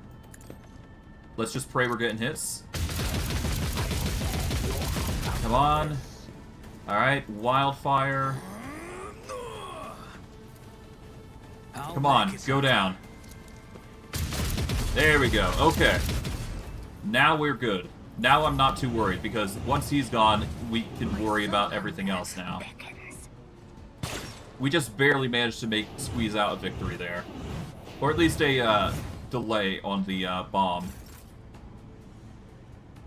So now I just gotta worry about everything else here, because the bomb was the only thing that I was worried about.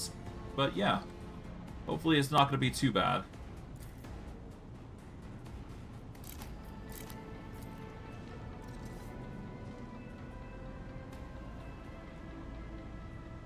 Alright, I guess I can go for a swing here. To it personally. Hoorah. Who if not me? I'll make it happen. And then one more swing for good measure. Nice. Up to 9 stacks now. And we can seriously do some damage here, if need be. Because these guys are, you know, they're going to be doing multiple attacks or single shots that aren't really going to be doing us much damage. Yeah, this guy's in for a rough time, to say the least. You know what? Let's save here. Under, pain. That should be perfectly fine. And then let's just load into this guy. Why not? Turn off this, so that way we can go ham here. We'll do Reckless Rush. And let's load into this guy. There we go. Hoorah! Alright, throw in another barrage here.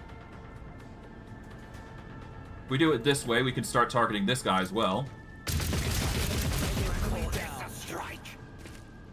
There we are, and with this, we can actually target this guy by doing that as well. So there you go.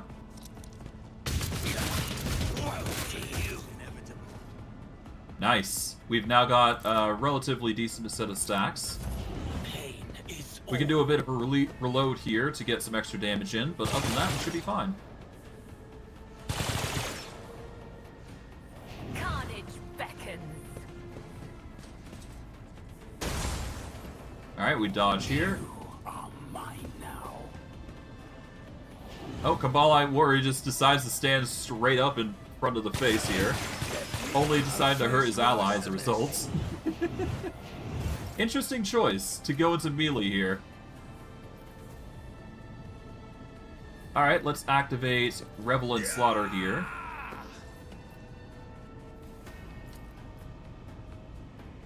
Alright, we're gonna go for you here. You know, if I activate Reckless Rush here, and then activate Rapid Fire here, this will lose all of our bullets, but that's perfectly fine. I'll see to it personally. Nice. Because we have no more bullets, we are going to activate Wildfire It's here. as good as done. And this will give us a reason to attack this direction. Not that it really will do anything, but it's still something. There we go. We can then use Steady Superiority here, if need be. Which isn't really going to target anybody, but that's perfectly fine. We will activate Cautious Approach here, because we're going to need it for the future. Alright, Kabbalite Warriors are coming in, trying to do their thing. Get struck as they try to run away. They're doing that thing again, where they run away and come back in. Well, we'll be fine. The Blade Master is coming in to rush, but to no avail. And of course, this Kabbalite Warrior is going to try and chase after us, but to no avail. Alright, all we gotta do here now is reload our weapon. There we go. Turn off our defenses, because we don't need them as much here. Activate Reckless Rush here. I won't stand for it. We're going to aim for the Kabbalite Blade Master, so that way we don't get caught in melee. There we go. Activate Wildfire just to get a bit of an extra damage boost here. There we go. I'll make it happen. Nice. There we go.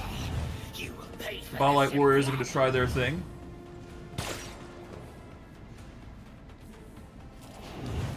Oh, we've leveled up, actually, from this. Interesting. Alright, well...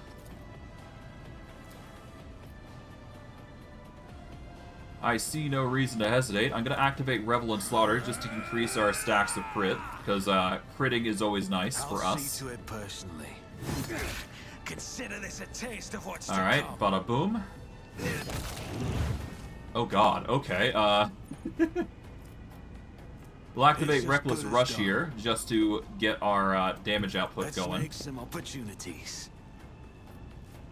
I'll see to it personally. Alright. Kabbalite Warrior is about to feel some Consider pain. this a Yeah, there you taste of go. what's to come. Another swing. Another enemy down. Then we'll do a run and gun here. Let's go here. Get a swing here. There we go. And force this specialist to just run away, only forcing another hit. And there we go. That just leaves one Kabbalite Warrior who's gonna manage to get some hits on us, but that's perfectly fine. What we can easily do here is we can march over here, activate our other firearm mastery here. To witness this. Then we activate this, Revel and Slaughter, and just unload on the guy. Bada boom. Now let's quickly disarm the device before we forget it. In the dust. A man in the officer's uniform is kneeling and scrabbling around in the mess of blood and dirt on the floor. As soon as you draw nearer, you hear his fever smuttering. Where is he? Where's my son? The lower half of the officer's face is grimy with some strange substance too pale and lumpy to be blood. The officer pays you no attention. His eyes are fixed on the floor. Let's identify the officer. The patch on his jacket bears a familiar crest. It is a symbol of one of the middle decks, one that has no connection to the compartment. The officer's presence here, in its own, is a violation of the ship's regulations.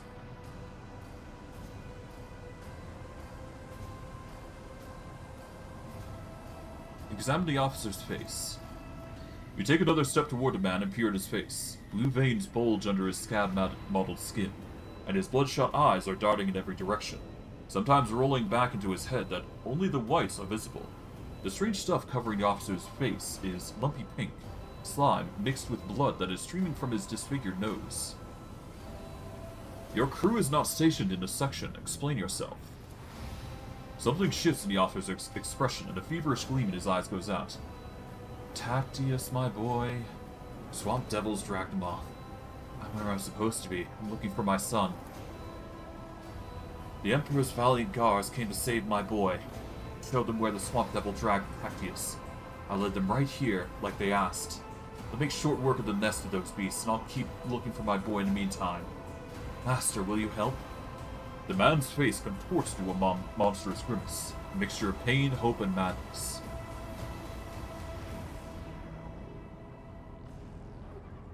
There are no guards here. You're on board the rogue trader's vessel, and knee-deep in Xenos' blood and entrails. I don't understand. Xenos? What Xenos? For an instant, awareness returns to the officer's eyes, and he sees the surrounding for the first time. His face slowly stills in horror. Emperor, preserve us! The man sneezes, and the lower half of his face coated anew in a slime streaming on his face. The officer casts you a pleading look. It's this nightmarish sheen. I was leading the Emperor's guards to the Swamp Devil's nest across the marshland in my homeworld. But instead of that, I was showing the way to them? He points to the corpses of the Xenos with a trembling hand. Hallucinations. A heretical mirage. The guards, they weren't very chatty. One of them called me something very strange. A monkey, I think? And I heard them talking among themselves. Something about seizing the ship. Don't let them through. Though to where, I don't know. It's coming over me all over again. Tell me about these hallucinations. When did they start? I don't remember. It's so strange. It's like I'm here and then there at the same time, but I remember many watches ago, a visit from the guardsman. After the Swamp Devil's attack, it seemed he treated my injuries, did something to my face, and said that his comrades would come and do what they had to do. When the rest of them came, they told me to show them the way to the nest. But we're on a ship. Where did I take them? It seems you were not in your right mind. I think you're right, your lordship. Reason has fled me. I can't hold out, even now. See the marsh where Tactius vanished just behind you. The man's face twists into a mask of pain and grief, and a powerful spasm racks his body. I think I hear your son calling you. What? Tactius? The man laughs weakly, his eyes now fully clouded with madness. Tactius, my boy, I'm coming. The officer's body slides to the floor and convulses for a time before going still. Despite his agonizing death, the dead man's face shows no sign of suffering. He has found peace before the end. You bend over to the body. Despite the numerous bloodstains on his skin and clothes, the officer had not been seriously wounded. The only noticeable injury is on his face. His nose is disfigured, and a red slimy substance is streaming from it, staining his mouth and chin. Take the body to the infirmary and try to identify the cause of this madness. Always keep For now, your eye though, on the price. let's examine the charge, because it seems like there's more here. Hopefully it wasn't actually armed, and we are good. But let's see. We did level up, though, so that's nice. That's how it's done. The bomb produces short electromagnetic pulses that disables power grids and devices. It is strong enough to take out the power of a whole city district, or several void ship sections. I always get the job done. And we disabled it. Nice. Nice. Alright, we got some artifacts here. We got a nice little weapon, a long splinter rifle, which is a two-handed rifle for Drukhari. Nothing that we really need as far as I'm aware, but, you know, it's Drukhari gear. Drukhari gear is going to be stronger than anything that we're ever going to equip, sadly. But sadly, we can't equip it, which is the only bummer I find in this game. You can't equip Drukhari armor, which is a really nice armor that you can utilize. Let us not dawdle. Regardless, we have leveled up, so I will level up right now, and then we will loot the area before we go. Alright, we are now at level 31, which we get our next talent. And I do believe the goal was to get a very good talent for us. I'm just trying to recall what it was. Let's see. Always ready. I get 2 stacks of versatility. Nope. This would give us a bunch of bonus to weapon skill and ballistic skill. Specifically, we're getting a 7 to our weapon skill. No, we're getting a 14 to our weapon skill. Yeah, so 14 ballistic skill to weapon skill, and a 8 to our ballistic skill, I do believe. Which is okay, I suppose. Yeah, no, I think it's okay. It's not amazing, but it gets the job done. Let's see. Adaptability. As long as the Arc Militant has stacks of versatility, Reckless Rush costs 0 action points. I believe this is what we wanted. So as long as we have versatility, which we're always going to have versatility, this is just going to basically be free, which gives us more actions to do combat, so might as well make this free, because I believe that was the go-to. Let's see, is there anything else that we might want? I don't think there is, as far as I'm aware. Yeah, there's nothing really. 1 stack of versatility when it... no, that's not good for us.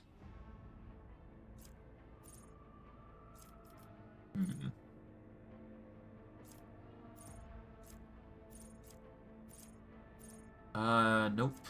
Focal point, nope.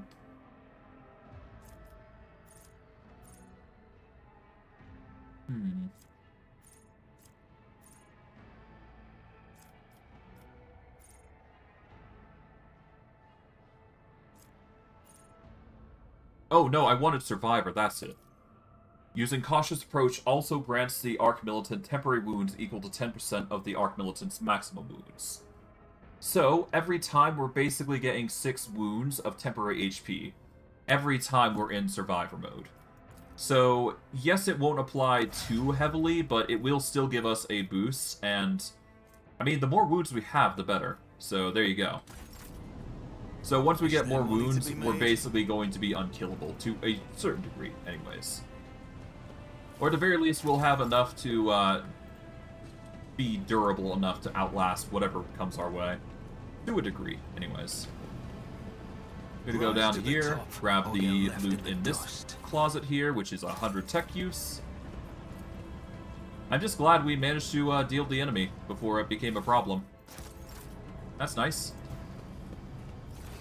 But that is the Drukhari's area done, I guess. Well, the assault that was supposed to come our way.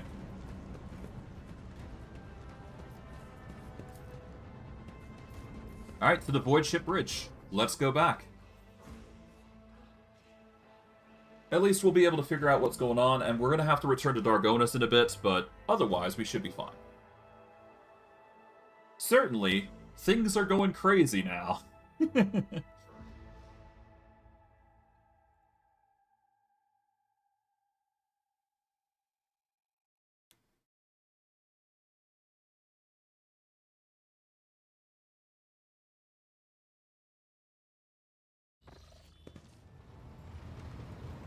Alright, let's see. Contracts. We can complete this contract, which will cost us a lot of people. So I'm going to hold off on that. Let's see. Return to Dargonus. Yep. So we need to return to Mundus Valentius. We've got Aeldari's Celebration and a new ruler. Yeah, no, we just got Blades of the Void here, so that's good. Okay. Alright, so we're going to have to rush back to the... We're going to have to rush back, but before we do, I am going to put some of these here. Let's see, Cogitator Bracer. Yeah, add that to cargo, add this to cargo. Universal Power Cells can be added to cargo, as can these bits here. There we go. We don't need the teachings, but we can keep it all the same. You never know. There might be something nice. We got the Archaeotech Compass, which is another thing.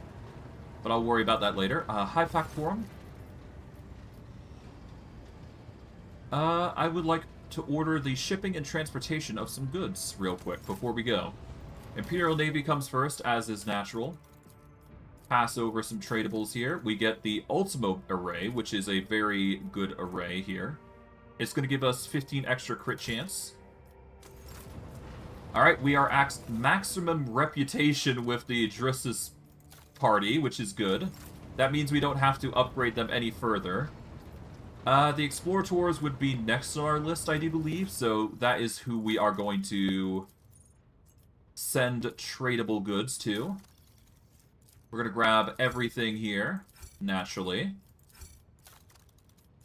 Alright, we are going to then go to the Kaspala mission, who's going to be our next trader. Bada boom. This is going to give us the Hex Rifle, which is another Drukhari weapon. And we get the Torment Bracelets, which is a nice thing. But yeah, no, because we no longer have any need to increase rep with Drusians, we can focus on the Fellowship of the Void. Can't really upgrade anything beyond that, though, so whatever. Let's close out this, and now we're going to go to the Coronis Expanse as we do. Alright. Well, with that, we're basically golden. It does appear that a trap has been formed, though, so that is something of worth noting. And, yeah. I have an urgent message from Dargonus, Lord Captain. Our astropaths are receiving numerous transmissions. But no, these aren't ordinary messages. Each and every one is a plea for help. Dargonus is reporting a massive Xenos raid, and every mental image transmitted is wreathed in flames. Master Drukhari is struggling to determine when exactly the invasion began, but all signs point to it happening shortly after your departure to the Cinerus Malefictum. Any delay condemns the world to even greater suffering. Your people are begging for immediate aid. Alright, it's pretty obvious that we need to do what we need to do, so we're just going to warp back to our planet, so... It sucks that we couldn't, you know, explore this last planet, but we got time later on to explore it, so we'll save it for later. For now, it does seem that we've got to do some warping over to the area. Oh, lovely. What's going on here?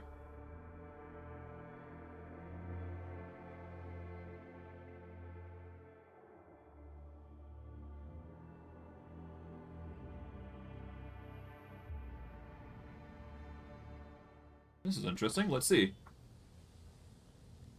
Instead of admiring themselves, monkeys should direct their gaze to the world around them more often.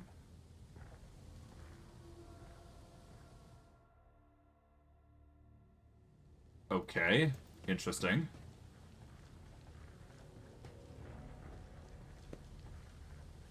Is there something you want, Yurlet?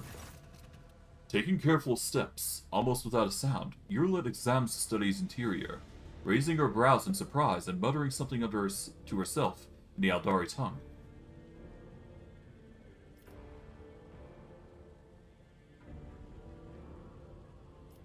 Yurlet, what a pleasant surprise to see you here. I had no idea that this was your dwelling until I entered it. The Aeldari turns her emerald gaze to you. It seems she is completely unfazed by your sudden appearance. On my craft world, we all held a simple custom. You may set foot wherever your path requires. Sacred ground was the only exception to this rule. Is there something sacred to this room, Elentok? Yurlet looks around the room. I do not think so.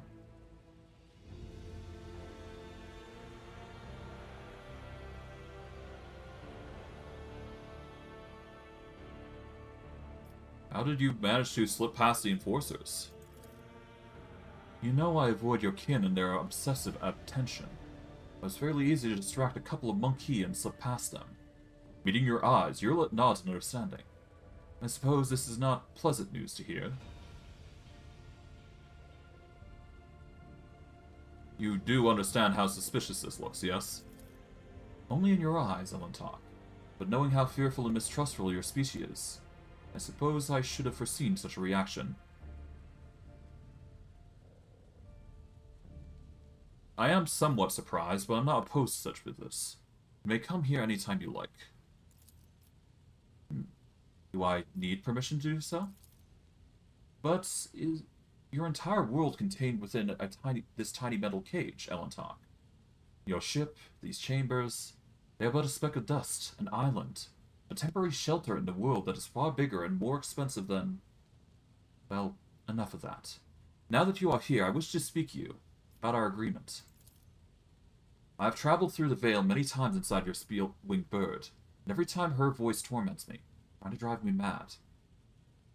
Irlet stares through you, unconsciously touching the spirit stone on her chest with a trembling hand. Her whispers fill my ears every time I enter the warp, inescapable and incessant, poisoning and inflaming every single emotion and thought, making them uncontrollable. I have learned to shut myself off as best as I can, just so that I might have a chance to search for what I have lost. We have found everyone we could, Elentok, and all of them were dead. Hopelessness and despair gleam in Irlet's eyes, and her voice breaks treacherously. But the thread of fate is broken, and I no longer know how to help my people. I failed to save anyone, and I failed to learn the truth about Krudark's demise. I have lost my way, and I thought you were the only person on this entire ship who might understand. I was not wrong to think so, was I?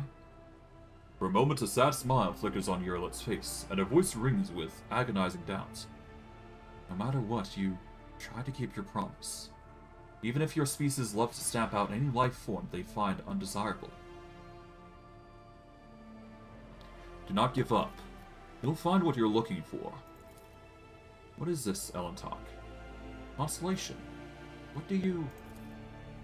Irlet's words are interrupted by a strange sound similar to a stifled sigh. Her gaze trained upon something past you. Turning around, you see what has caught her attention. An odd, unsightly shard of porous material, mounted on the wall like a trophy. An eerie kaleidoscope of emotion plays across her face, changing too quickly to catch. She sighs once more, and then her feelings are concealed behind an impersonal mask. What is it, monkey? Irlet's voice sounds unusually cold. Let's examine the trophy. The strange shard that's been there since at least the day of your ascension to the Rogue Trader's throne. Looking closely, an odd thought nags at your mind. It may be disfigured and corroded by some unknown power, but it vaguely resembles Wraithbone, a material crafted by the Aeldari.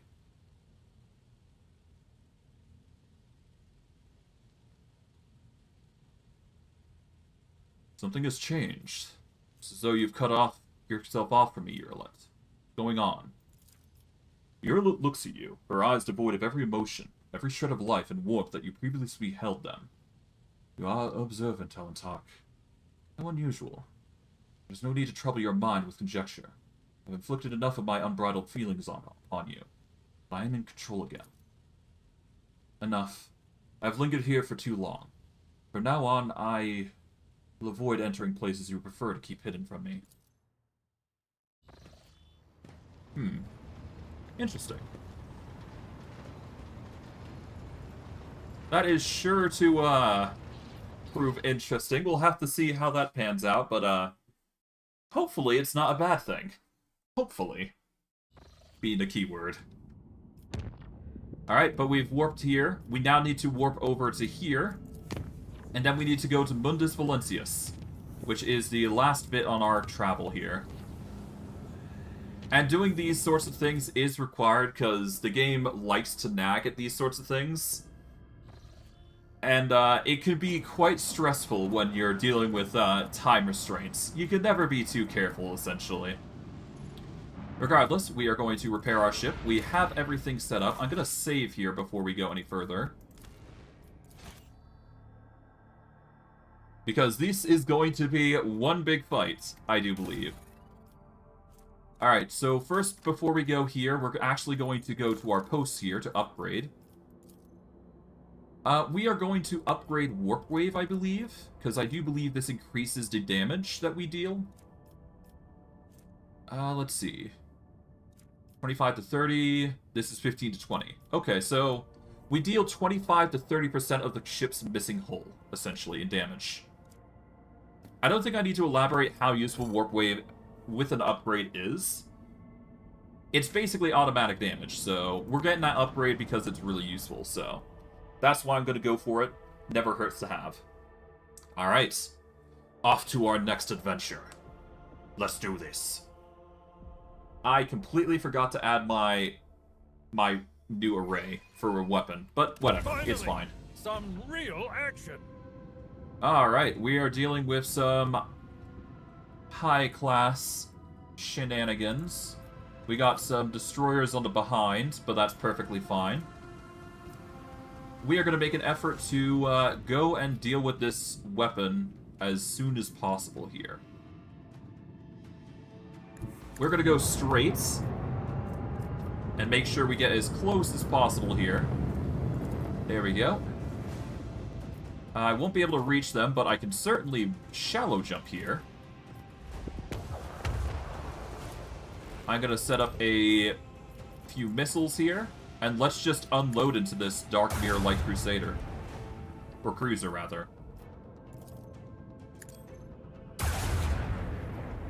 Why not, right? Okay, we can use Imperium Storm here to get some serious damage in. There we go. We can't really do a side buffer here, but that's perfectly fine. We are going to arm our forefront here with shields. And get ready for the barrage that is the enemy here. We'll focus on the destroyers behind us later, but the biggest ship comes first. As is natural. We're going to unload into them and ruin their day, to say the least.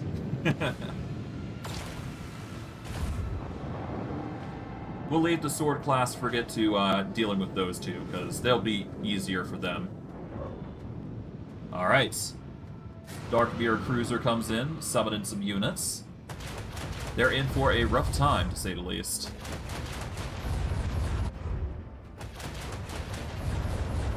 Oh boy, they've tried to actually hit us, but to no avail. Oh, they're moving in. Alright, Void Raven bombers are going to try and do some things. Okay, we will have to forcibly turn our melted torpedoes here. That is perfectly fine. Alright, we are going to do a new heading here.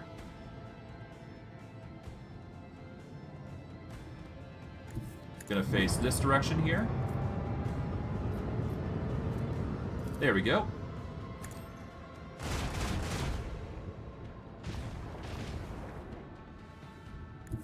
Gonna turn here. Could do 60 to 70 or 52 to 60. We're gonna go for the 60 to 70 damage here. Bada boom. The dark void will erase their colors. Alright.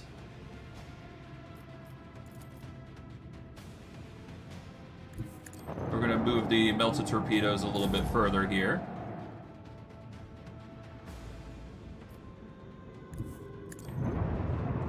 Alright, we can't really do anything from here, but that's perfectly fine. We can always use the Imperium Storm here, though, on these ships here, just to get rid of them, more than anything. There we go, and now these destroyers are going to try and get into position, and they're going to have a rough time, because we're going to be destroying them quite swiftly here. These destroyers are going to try and use their shadow field to defend against whatever attacks come our way, but they're having a rough time dealing with the enemy. Which is good. It means that we've got an easier time dealing with these guys, so that's good. Nice. Sword class frigate's doing its job. Okay, we're going to move these Melta torpedoes forward.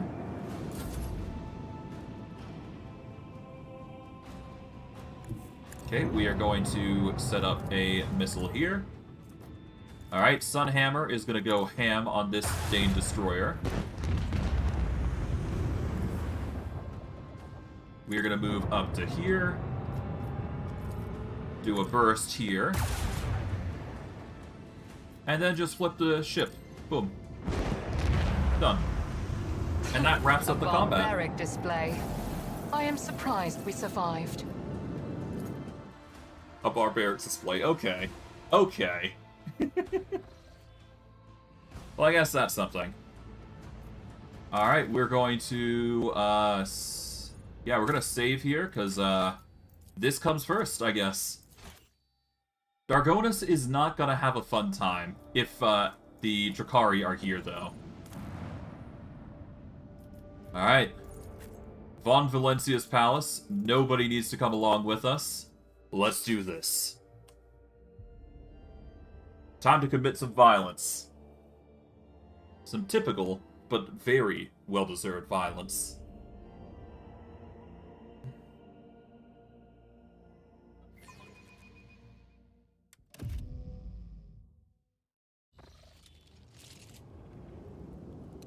Alright, let's do this. Keep your wits about you.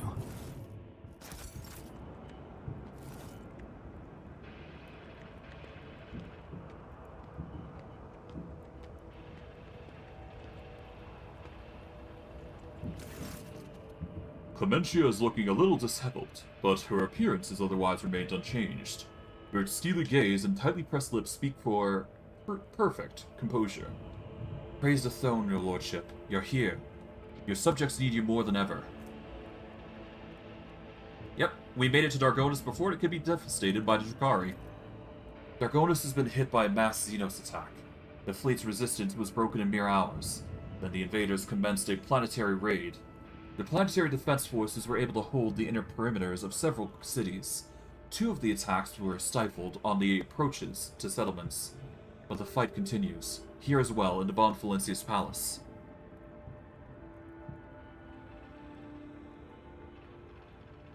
Drukhari are after living victims of all else. Why would they waste their forces assaulting a palace when they could be storming another city? Alas, I don't know the answer, your lordship. When the Xenos attacked the palace, they sent forces so great that the increased warden presence and the defense perimeter were wiped out in minutes. By the throne, whatever they're looking for in there, they spared no troops to get their hands on it. I need details. What transpired on the planet? The attack began a few hours before the dawn of the capital. They first attacked the fleet, received boarding calls right before we lost communication with the crews. Their sacrifice wasn't for naught. The ground troops had the time to start mobilizing, and the civilians went on to organize defenses. Several hive cities managed to hold their perimeters. Others sustained greater losses, and 2 cities were completely devastated. Our intelligence still knows nothing about the fates of millions of people. There is a high likelihood that we lost them forever.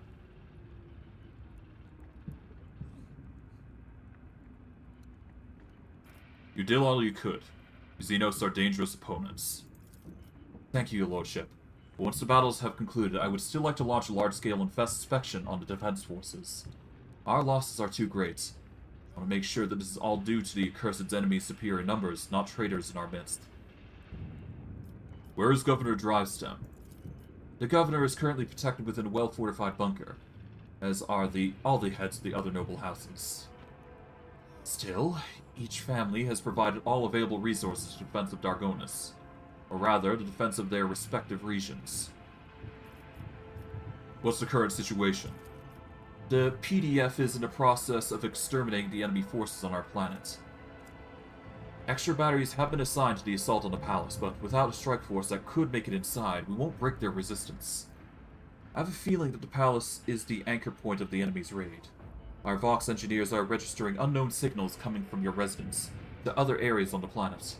The scum must have set up a control center inside. We take out their command and will weaken the peripheral forces. Alright, I'm going in. With awe and gratitude, I transfer the command of the ground operation over to you, your lordship. The local troops are at your service. I beg of you, save Dargonus. We have a transmission. Report from Squad 2. Come in, Lieutenant. Report. Lieutenant, we do not read you. Repeat. What? Emperor, preserve them.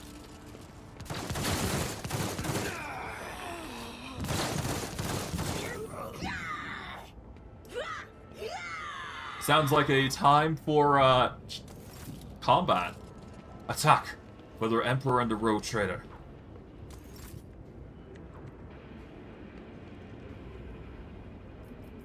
Let's see, can we do heals on these guys? No, we can't, sadly. Always keep your eye on the prize. Alright, we're gonna save here, because this does matter.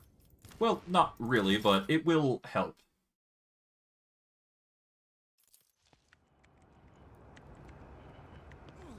Okay, we got some goods here. We'll grab those before we go. But it's going to be a one-man army here. Let's bring about a third level of violence. Alright, so we got witch gunslingers here. And we're just going to go ham here. I'm going to save here, though, because this is going to be quite the battle. And we're going to need to move really lickety-split, really. Well, as lickety-split as we need to. Let's go ham. Hoorah! Presence out of existence. What was that whimper, monkey? We're going to move over to protection here. There we go.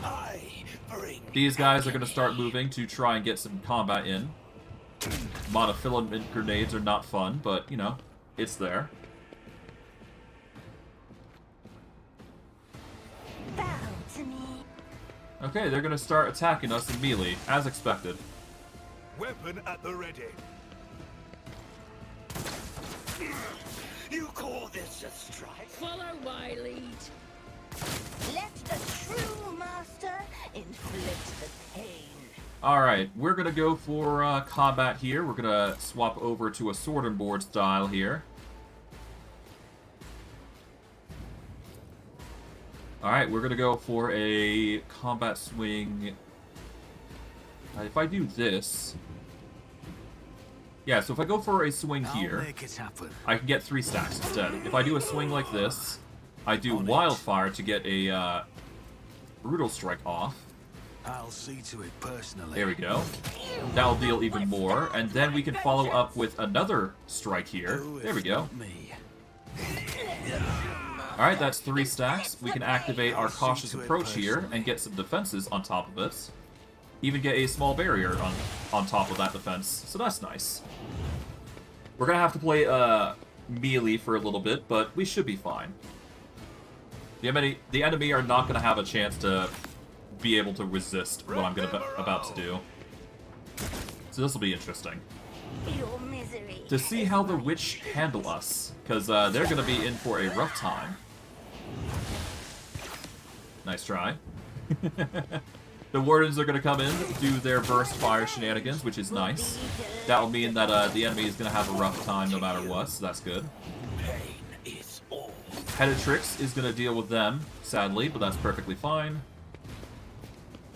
We're just going to slowly deal with the enemy here. Alright. Okay, you're doing your shenanigans of pain damage, or whatever that is. Don't waste your entire turn doing that, I guess. Well... You've only done yourself a negative. Okay. Follow my lead. Hey, there we go. Good job. Good job, Warden. I didn't flinch. Let's save under pain. Because this is going to be a common thing that we're going to be dealing with, but that's perfectly fine. Okay, we can go for an AoE here. It's as good as done. There we go. Then we can do another wildfire AoE. My revenge will be delectable. Alright, we will do a run and gun here just to get a bit of an edge. Force these two into a position where they can't really run. There we go.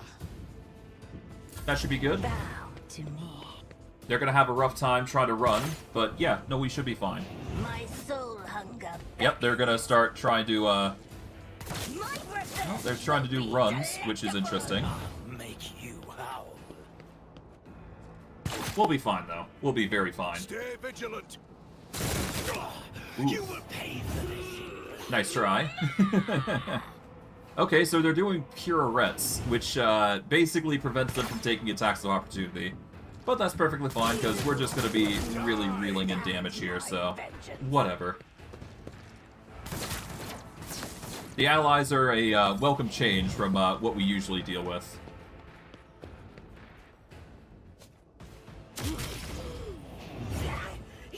Nice try. Okay, so you're going to do a venomous Purette to try and stop us, but to no avail.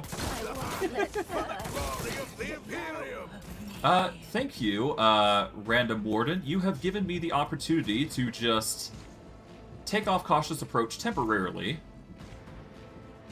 go for a Reckless Rush here, and target this girl here. I'm going to make her day a bad time. Let's see, I can go with an AoE here.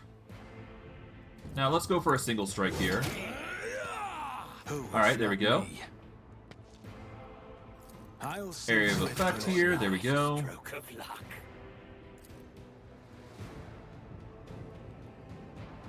Let's activate Concentrated Fire here to get some extra damage. And final swing. There we go, a nice 41. And let's see how they react to this.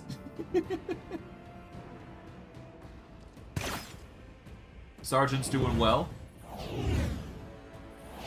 Oh, they're spamming their whatever that ability is. I guess it's double tap or something? I don't know. It's not going to stop us from doing our damage, though, so that's fun. Hatrix is going to try and run, I would imagine. That would make sense for her, at least, I think, but who knows. These guys like to move around. I know that for a fact. Nice, we dodged, and that's actually within kill range, given the circumstances. So that's cool. Oh, nice try. You will not withstand my Good job, Wardens. You're doing your job. Let them Nope. it was inevitable. We are the bane of lesser creatures. This is exactly why I wanted to get running into position. It's for that exact reason. Alright, let's activate... Let's go back into gun form here. We'll use Steady Superiority here to get ourselves a boost. Let's see, if we use this, we get to move 9 MP further, which is exactly what we want here. I'm going to move over to here. This makes it very easy to attack these guys, at least. And that's going to give us a nice clean shot on these guys, to say the least. We'll go for the 8 burst here. Nice. Go for another barrage here.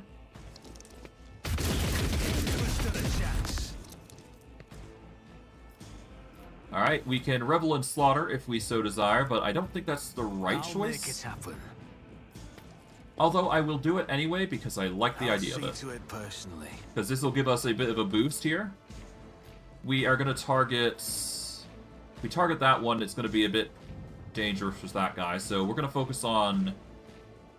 Yeah, let's focus on killing this... Yeah, no, let's kill this one, because that one's going to go next. Better to kill him and get the guarantee there. Then we'll go for a single shot on... Well, obviously we're going to run a gun here. I am ready. There we go. Get a shot on this one. Alright, that's a miss, but that's perfectly fine. We can go for a cautious approach here.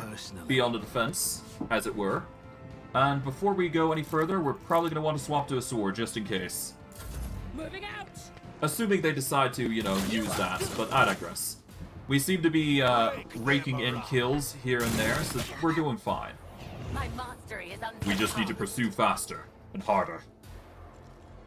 You are doomed! Alright, you're basically on the edge of your seat for death, so we should be fine here. Leaving you to whomever. Alright, let's activate Reckless Rush here. we are going to move all the way up to here. Let's turn off our defenses here. I'll make About it. a swing. Should have thought twice before crossing me. About a swing.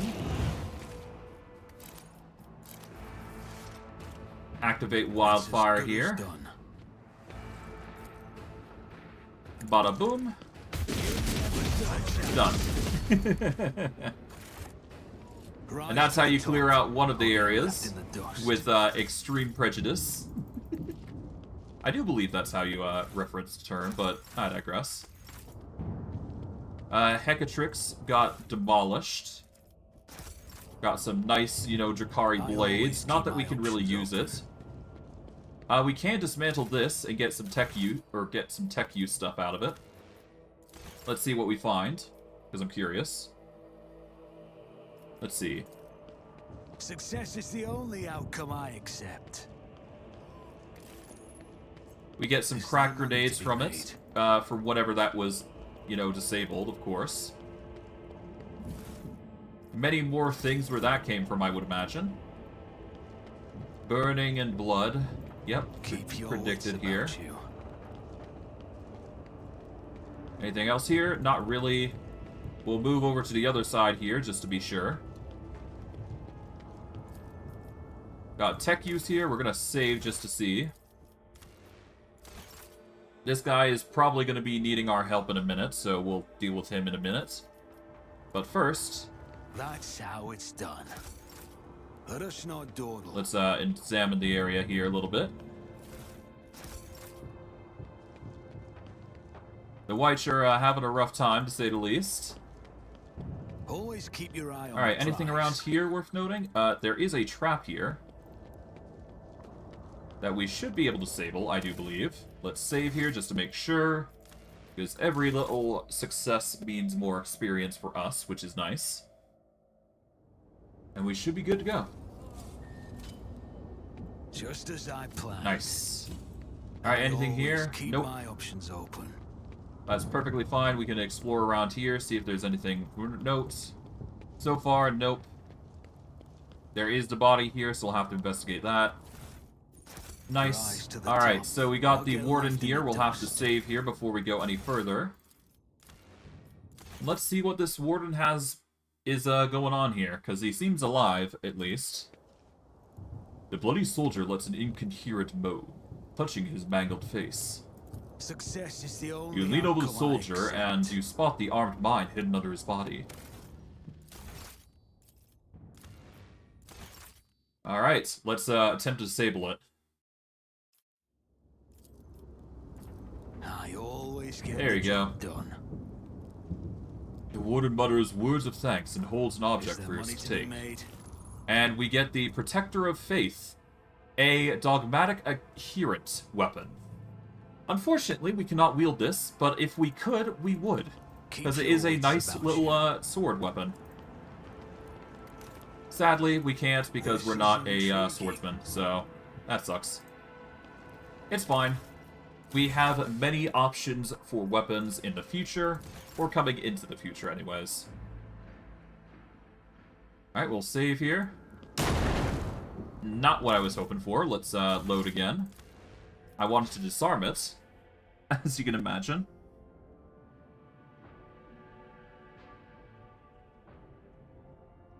Ah, well. We just have to get the angle right, basically. Let us not dawdle. Yeah, I hate that little circle thing that they do. It results in, basically, accidental That's how it's triggerings. done. Regardless, we were able to disarm most of these with ease. Success is the only outcome I accept. I always have a backup plan. The gates have been swept off their mighty hinges, most likely as a result of a direct hit from a powerful weapon. They certainly pulled no punches here, that's for certain. But regardless, time to I commit always keep my violence here. options open. There's no right When Tazar notices you, her face contorts into a mask of rage. Drukhari's lips stretch into a predatory grin that bears no trace of her former haughtiness, only the promise of pain. You, malformed monkey, putrid vermin. You will pay for every moment I have spent in this pitiful planet. Aren't you glad to see me, Tazara? Oh, now that you've finally arrived, I'm filled with anticipation. The anticipation of skinning you, impaling you on hooks, making you dance for mine and the Archon's amusement. Tazarka's shriek drops to a hiss. I suspect that you and that trueborn cur were working together. You did not make me and my sisters linger here on a whim. He had a reason. That reason involves you, yes? Is that it? Tell me, just nod, so I can stand before the Archon and accuse him of treachery and comprising the raid. Wait, what cur are you talking about? Enough. I will beat the truth out of your dead bodies. Yours and Mazari's. Sisters, attack. Interesting. Regardless, that is, oh boy, this is something. Right, I remember this. So, yeah, we've got some, wardens that are currently, being imprisoned here. And I see a very viable option to activate the turrets. As an option, available to us anyways.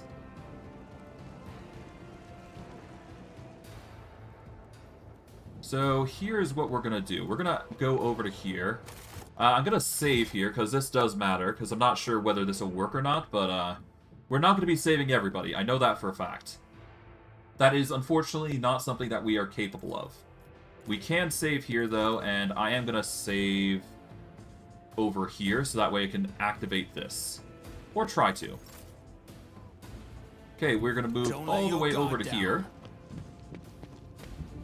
Let's see. Activating this is an 87. Just as I planned. There we go. The turrets activate, meaning we've got 2 allies in this.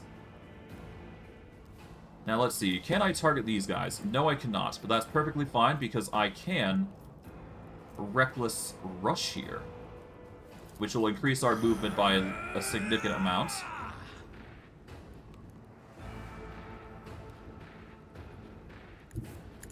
Alright.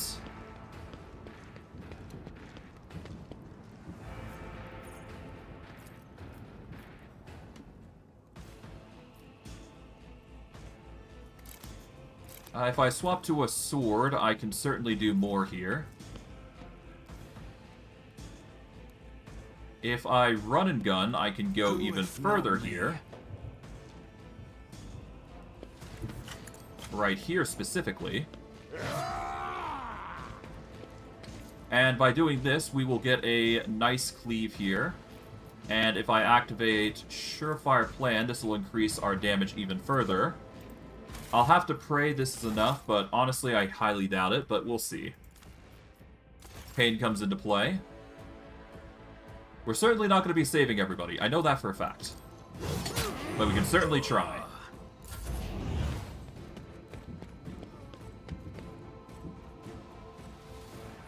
Your death is approaching. I am a prey taker. Alright, but the turrets come in and they're going to be doing some damage once it hits their turn. But we'll have to see how far we go here.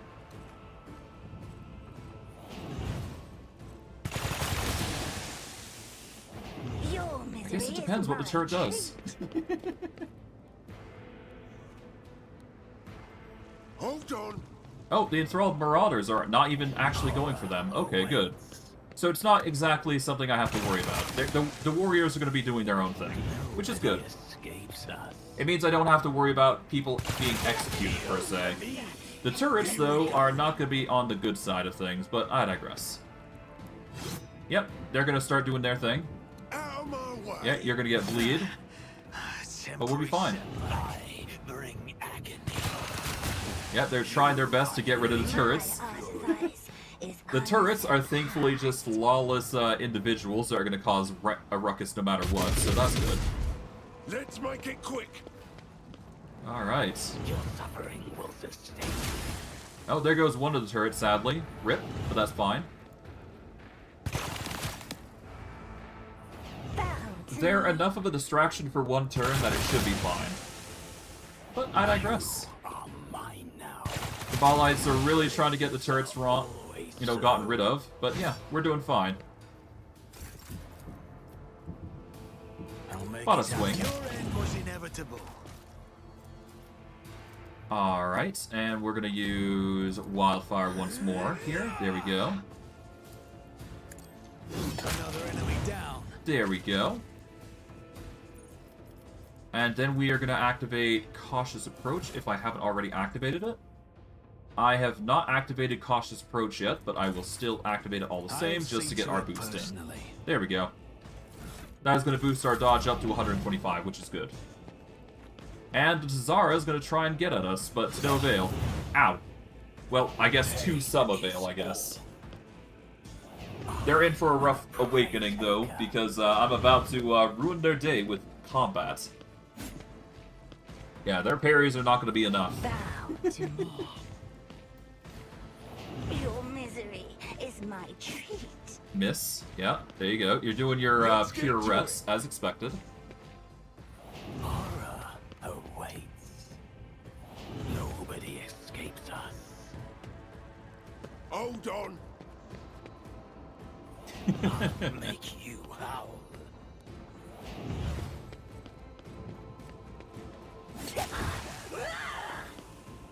Here we Okay, go. they're doing some damage. They're hitting us, which is not cool. But, it's fine. They're all gonna have to chase after us, and I think this is like the third combat we've had here, which is interesting. Is my treat. Seems this planet is just having constant troubles, but I digress. Alright, Kabbalite Warrior takes some damage. Ow. Okay, we're gonna do a heal here. This is gonna get rid of our concerns of the enemy, causing us too much It's as harm. good as done. We'll activate Revel in Slaughter here. And I guess really we just focus on the enemy here.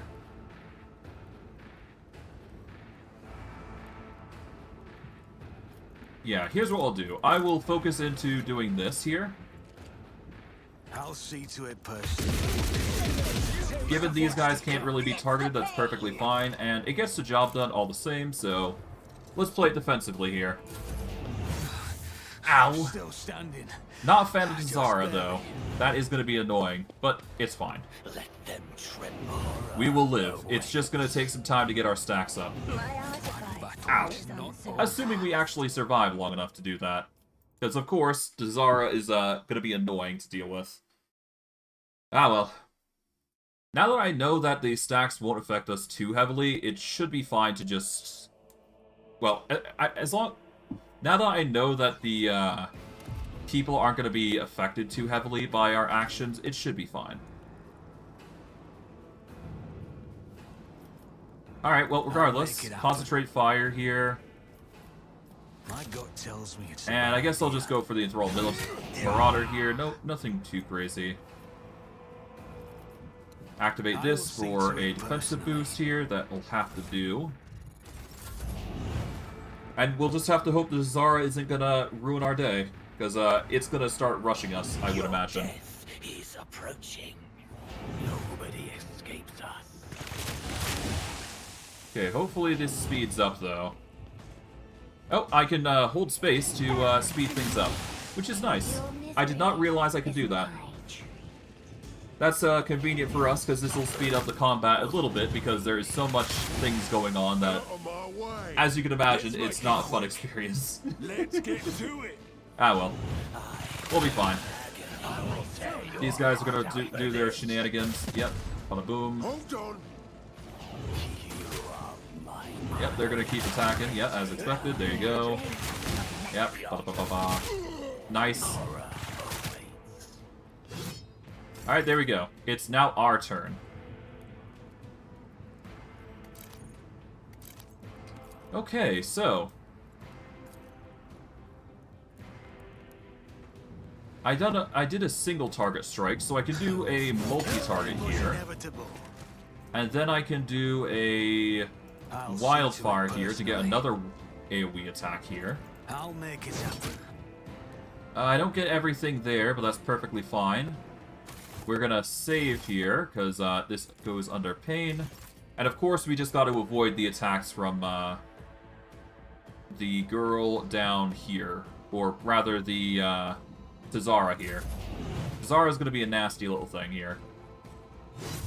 Thankfully, the dodge is coming in clutch, so that's good.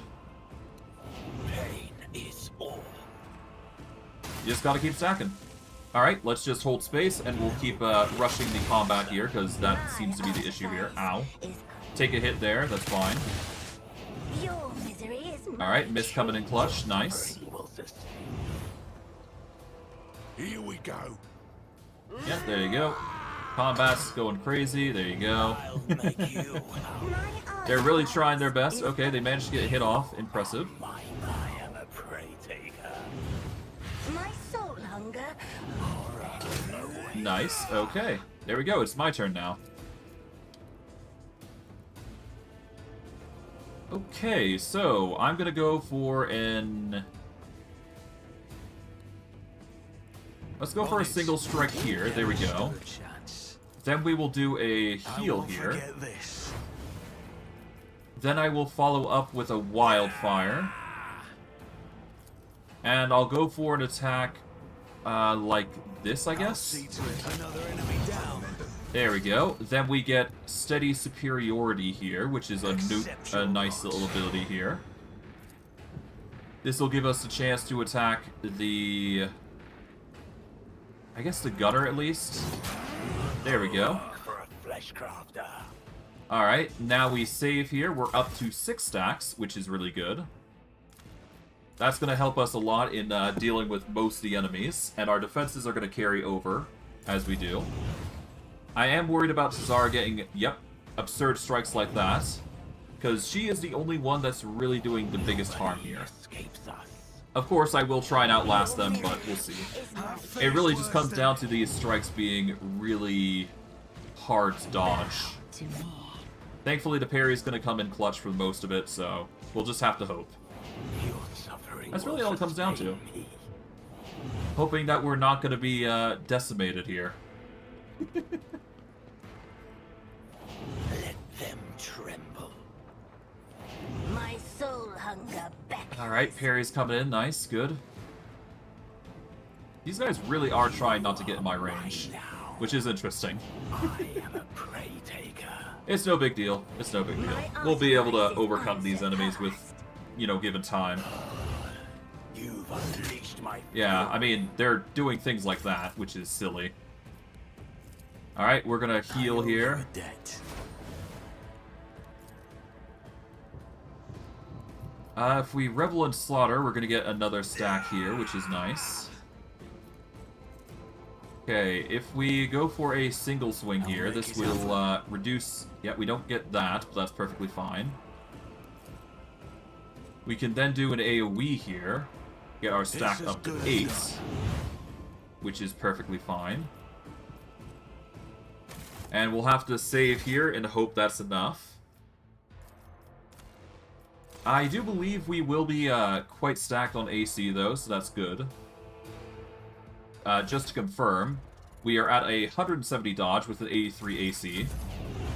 Tazara is going to get a hit on us, I think. Yep, a 31 and a 39. Jesus. But I'm not out. It's a good thing I saved. Yeah, that Tazara is not fun.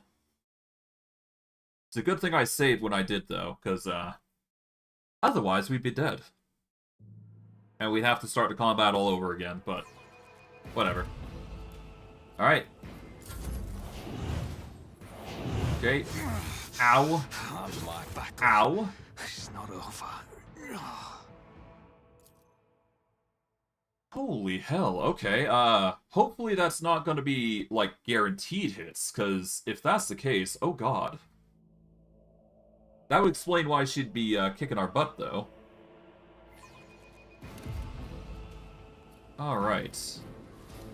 Pray that's enough. Just need to Ow. tough it out. Okay, that's one hit. I'm not dead, though, which is good. Now I just gotta avoid all the other attacks, which is the big issue here.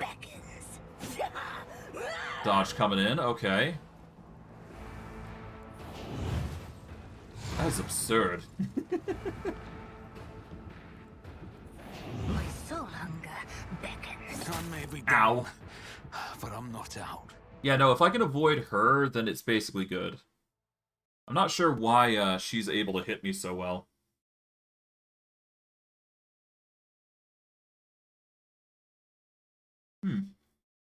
Well, regardless, it's a reload.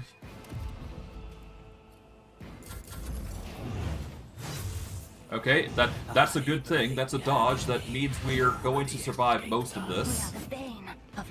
Alright. At least we can survive the other three wiches here. That's an easy deal with. There we go. Out my way. They're gonna do their thing. Yep, there you go. Alright. The Thrall Masters are moving in.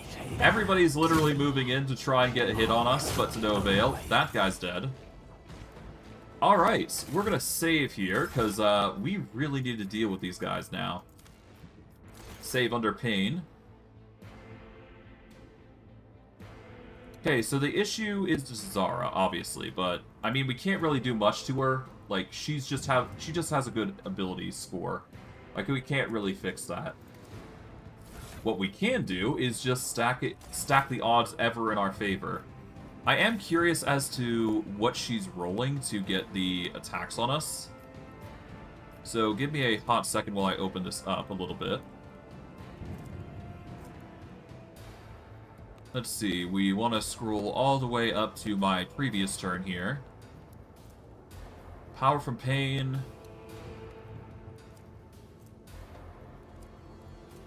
Bloodthirster Strike. Okay, so it's just another attack. Let's see, hit roll 83 out of 100. Our dodge is... Okay, so she's got a very low chance to hit. She just got really lucky in our attacks. Our parry is non-existent to her, apparently. Because we dodged. But if she were to do it, it would be it'd be in her favor. No, it'd be in our favor, because it's basically a 41% chance, so... It'd be a 40-60, so she's really just getting lucky. Which I kind of expected was the issue here. Let's go for a heal here, just to increase our odds here.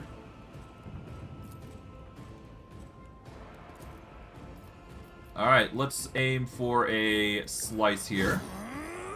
Alright, that's a miss. That's fine. AoE next. There we go. Combo with another wildfire here. Let's increase the damage of sure... Well, no, that's fine. There we go. Alright, 11. That should be very good for us. We're gonna save here. Alright, this should help us significantly. I hope. And, yep. Thankfully, our misses are going to be even better here, so that's good. Oh, we've actually managed to move out of the way, for once, with these Cabalites here. Alright, the whites are going to try and their hand on it, but we've reached a point where it's going to be really easy to dodge and parry, so... We're going to have the advantage here, no matter what. Yep, Cabalite warriors are trying their absolute best to get into us, and just deal or damage, rather. Alright, Cabalite warriors really trying his best to do damage to us to no avail. Alright, it's actually time for her firearm mastery. Okay. Let's save here, actually, because this can get really fun here. We have now reached a point where we're going to be doing some serious damage, I would imagine.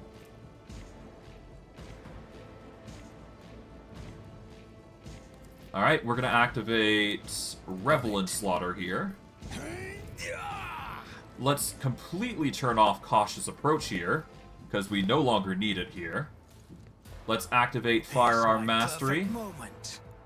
That's going to give us some even more damage here. And let's just go ham. Ooh.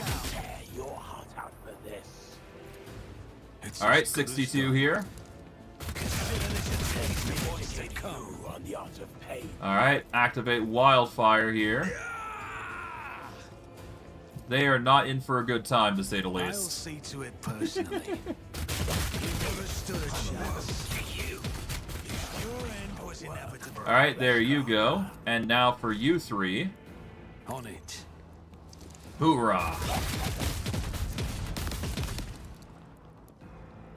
Alright, now for the damages here. Bada boom. I won't compromise my principles. Let's focus on the whites, so that way they're, you know, the concern that's gone. Because they are a bit dangerous, I must Can't make it admit. happen. Not enough to warrant that I'd be concerned, but My still, gut tells me it's a bad somewhat idea. dangerous. Alright. I'll see to it Slowly but personally. surely, we will pelt them down. There we go. A 56 crit, Jesus. It's as good as done. Alright, there you go. Now for this one. You are doomed. Am I? I think I just mowed the lawn with you guys after getting a bit angry. On it. There we go. That's another one down. Who And now from for me? the Kabbalite Warrior. And that's that, actually. Alright, we'll swap to the sword and board here.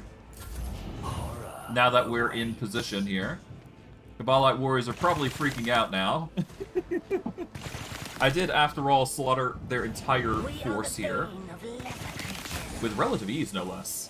My artifact. And I do believe we've actually got some absurd defenses now, because our dodge should be at 40.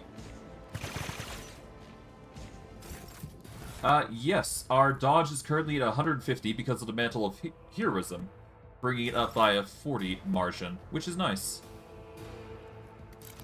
Alright, we'll swap over to the cannon here. Activate Rebel and Slaughter.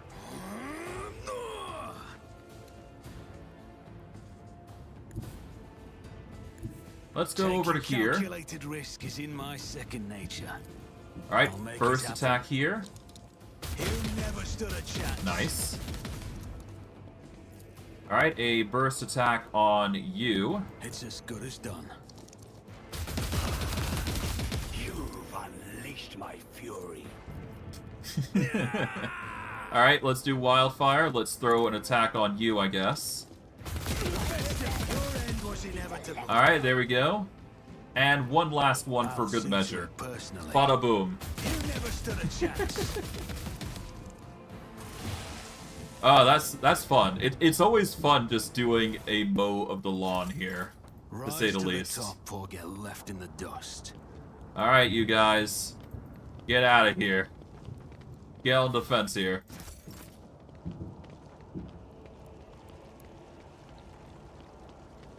Grab these. Always keep your eye on the prize.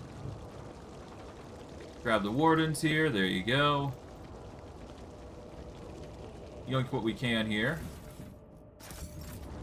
Nice. Is there money to be made? And I think that's the majority of everything here. Or basically everything, I would assume.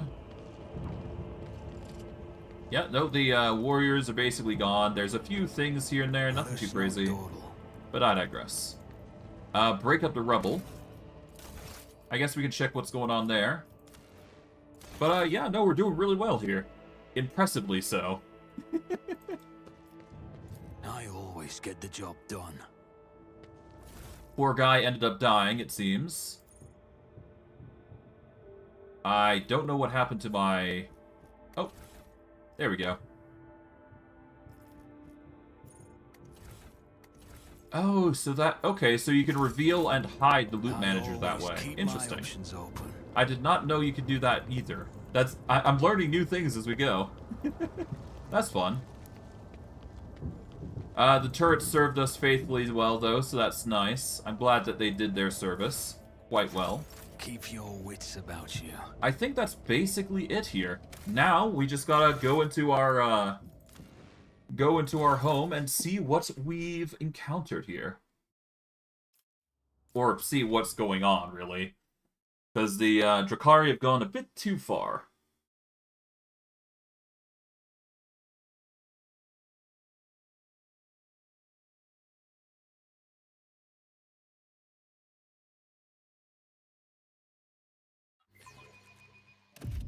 Alright.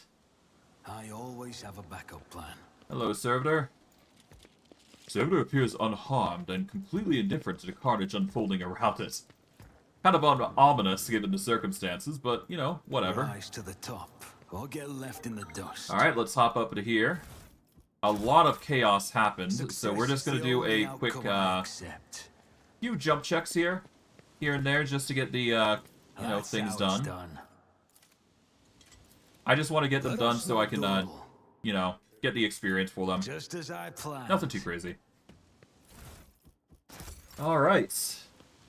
And with that, let's see, what's here? We got a poor guy Always here. keep your eye on the Let's see what's in prize. here first before we start rushing. Oh, hello.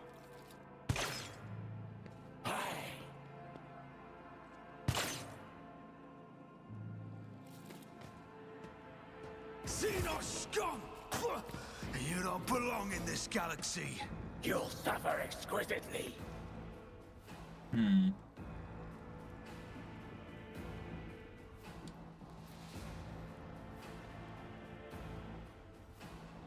Let's go over here, so that way we can rush into battle here, I think. Probably for the best. We got 4 Beastmasters, apparently, whatever those are. I'm gonna move to half cover here. This is probably for the best.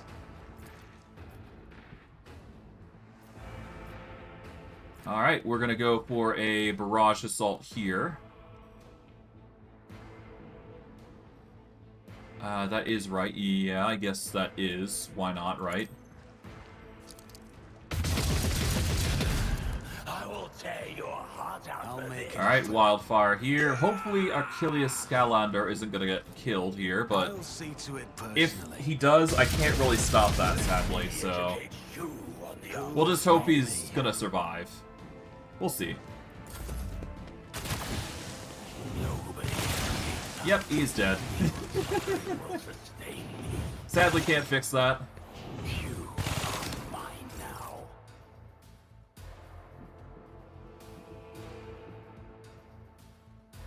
Alright, well, we're gonna move up to here. This could be an opportunity.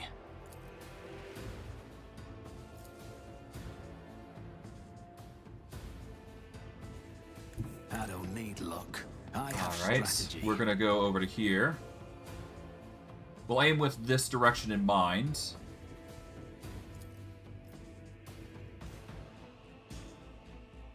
Yeah, we'll do this instead. That way we get more stacks of versatility. I'll make it happen. Activate the wildfire here. That way we can get even more bonuses. There we go. Like so. And then we will do a 81 to here. There you go. Consider this a taste of what's to come. Alright. They're gonna start, you know, trying to get some shots in. To no avail. Well, to some, you know, attempts. But alas, we can't save him, so we'll just have to hope that we can replace him. We're not exactly amazing when it comes to saving people. We're just good at doing our job. Alright, steady superiority here. We'll move up to here.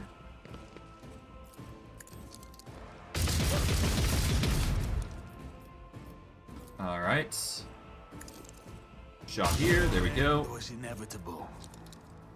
On it.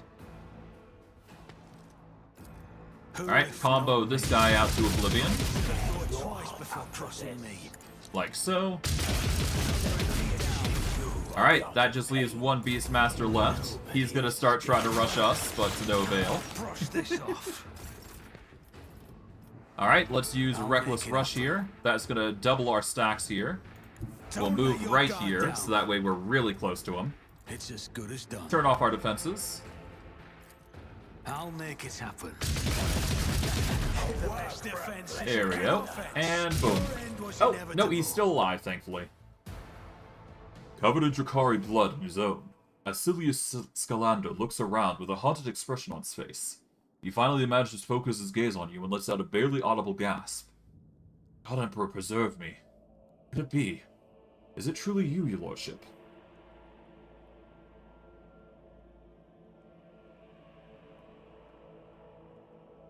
Are you alright, Achilles? You are too kind to me, Your Lordship. We have more important matters to consider than a few broken ribs. Please, do not trouble yourself about it.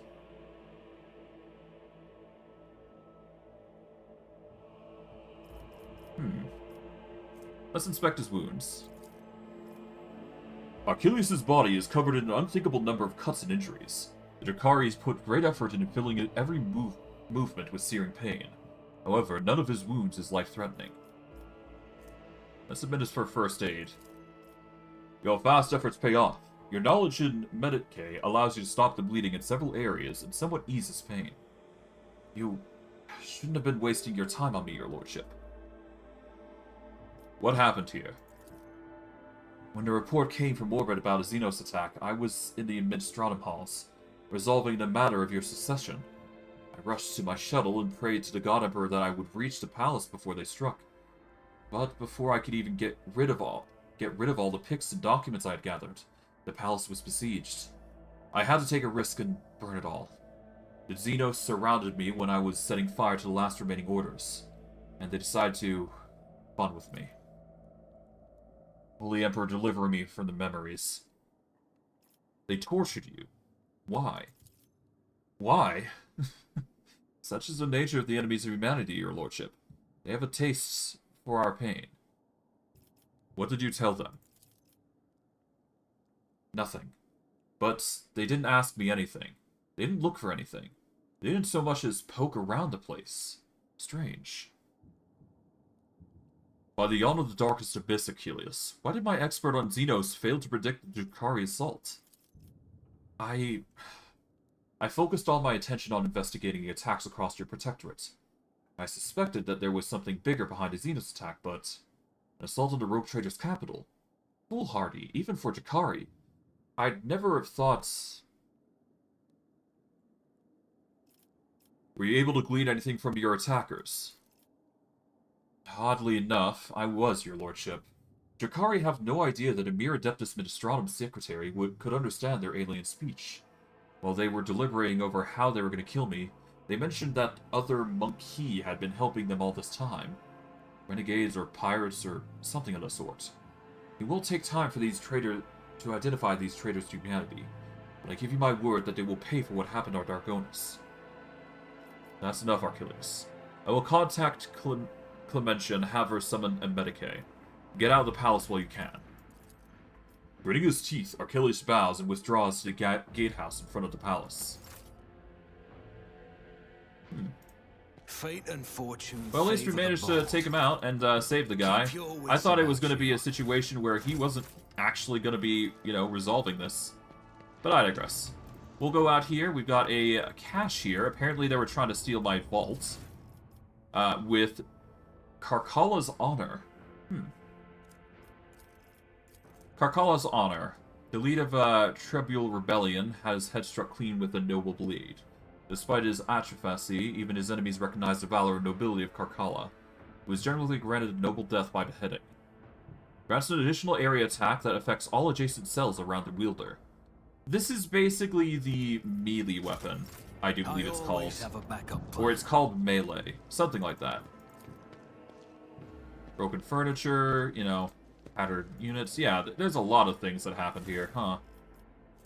Arsonist bracers. These bracers get to wear a +5 bonus to tech use and increase damage from flame weapons by 3. If you're using flame weapons, those might be to your interest.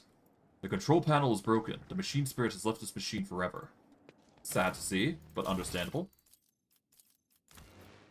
Stuff happens. But I digress. We've got this here. Let's see.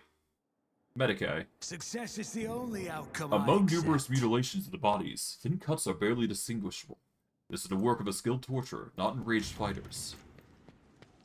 Rise to the top, or get left in the dust. Awareness. I always get the job done. An aristocrat, hello. Praise the Emperor, it's you. I thought it was those. Always. Okay, so apparently an aristocrat was hiding there. Okay, cool. At least he's fine. He'll live. But yeah, no, that does leave the throne room, and of course, the warden here. We'll have to save and prepare for the worst here. Because this is going to be interesting. We'll have to check to see if our unit here is alive, but we'll see. Disable this. Just as I planned. Alright, disable this. That's how it's done. Xenos, they're inside already. Cannot stop them. May the Emperor have mercy on our souls. Before we go in, we are going to equip one final medkit kit. We are going to save. And let's prepare for the worst. Whatever that worst may be. I always keep my options open. Mazzari casually gestures with his hand, either welcoming you or inviting you to admire the brutalized hall. At last, I was beginning to think that your lumbering ruckus had perished on the way back. Such a resolution would have satisfied neither you nor me, would it? Drukhari freezes for a moment. Oh, I can feel your anger, your rage, and your pain from witnessing the state of your halls. I trusted that you would appreciate our efforts here. I could have long vanished into tangles of the webway without awaiting your arrival, monkey. But I could not refuse myself the small pleasure of savoring your torment at the sight of what I have done to your home.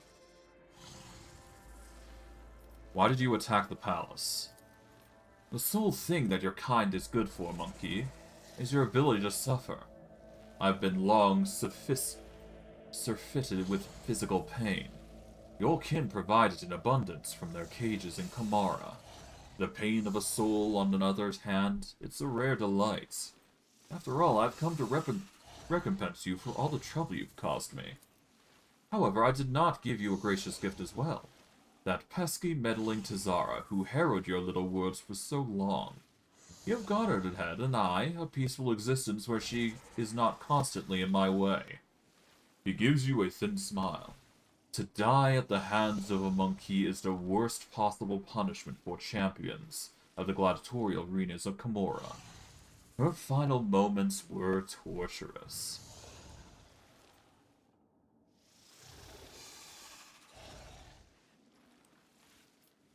Tazara was under the impression that we were working together. What nonsense did you put in her head? That pompous waste of skin thought I would associate with Monkey. I wish I did not leave her death to you and instead cut her heart myself. Still, to take note of my interest in your person was quite perceptive. Even more so for a brainless arena. Now that our meeting has taken place, my business here is done. I spent enough time in real space, and it's time to bid you goodbye. I don't want to leave you all alone. You wouldn't appreciate that, would you? Camelites of the Reaving Tempest, I leave this monkey to you. Enjoy yourselves! You know, I see a common theme. He keeps running away. Ah, well. Your kind has no right. It's time for the big battle here. This is gonna get nasty. But we have strategies that we can employ to make this a little easier. But we're gonna have to move if we want this to work here. We're gonna have to get into a better position. So we're gonna save here, because this is gonna get really, really nasty. Alright, so the Chimera are going to be concerns, Sybarites are going to be annoying, but we can make this work. We just have to get into cover here. So we're going to make our mad dash over to here. I think that's going to be our first go-to here. This will cause us to provoke some attacks, but it's necessary for the sake of our survival, so I'm doing this with the intent to run and get us into a safe spot. At least as safe as we can get with units like this. Okay, so we're gonna have to use Reckless Rush here I'll see to it personally. to get us even further here. It's necessary for our for us to get into a defensive line here. This will provoke from 2 attacks here, but that's fine. Alright, we take a bit of a hit, but that's perfectly fine. We can use a medkit here just to heal us here. There we go. That's going to help us with 1 stack of versatility.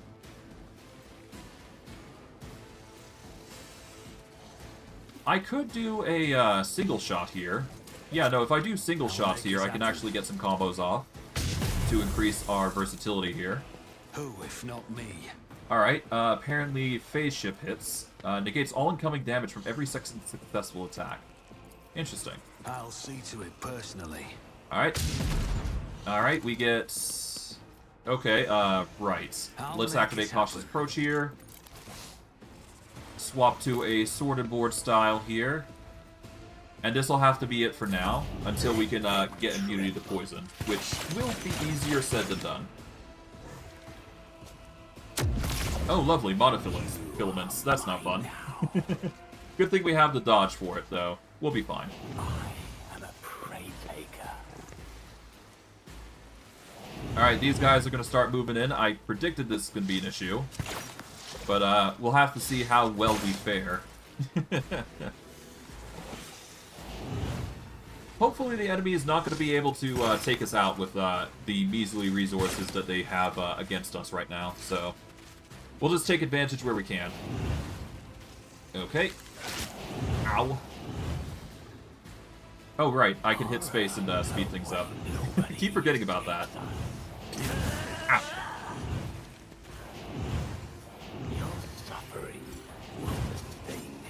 Okay, and they come to do some damage. Thankfully, the parry's coming in clutch. Nice. Oh. Alright, we get shunted back, but that's perfectly fine by me, because this gives us a chance to heal here. Alright, we're going to go for an AoE here. Just increase the amount of hits we're doing.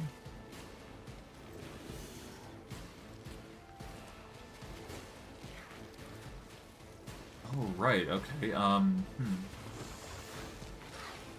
I guess the most I could probably do is concentrated fire here, because we're not going to get 2 attacks here. I know that for a fact. Yeah, we can't exactly use wildfire here, so yeah, no, let's just focus on getting 1 attack in. It's fine. We'll use concentrated fire to get even more damage in, hopefully. But just hitting everybody is probably ideal here. Alright, that's 3 versatility. It's not perfect, but it will get the job done. We'll slowly whittle down the enemy in due time. It's just a matter of time of getting more and more AC, and we'll be fine. The Wikes won't be able to handle us in the future here, so... The reason I'm going into the corner here, or at least preparing to go to the corner, is necessary here. Ow! Not over. Okay, yeah. That's why I predicted was going to be a problem. Okay, so we need to get to a better spot. So we need to get to somewhere better here, because otherwise it's not going to work in our favor. Which is an issue, but, you know, makes sense. Then again, we just rolled poorly, to be fair, so that's another thing. I could just go this way. That is also another option. The Aristocat there, though... There isn't really much spots I can really go here to evade the enemy, as it were. I could theoretically just take a corner and go from there. Like, I think this corner might be the safest here, to be quite honest. A corner or anywhere that just has, like, choke points, and anything like that is really good. I'll go here for now. I think this is probably our best bet here. Your suffering will sustain me. I bring agony. Alright. Let's save under pain, and we're going to be utilizing as many saves as we need here. But we need to play this as defensively as possible here, so... We will start with this. Or is that actually smart? No, we should probably go for a single swing here. There we go. Then we will go for the AoE swing here. And then we can do another single swing, which will give us 3 stacks of versatility. There we go. And one more for extra boost. There we go. 3 stacks already. Nice. Cautious approach here. And then we will save under pain, because this is necessary. And then we'll go from there. Alright, 3 stacks of versatility. Cautious approach comes in.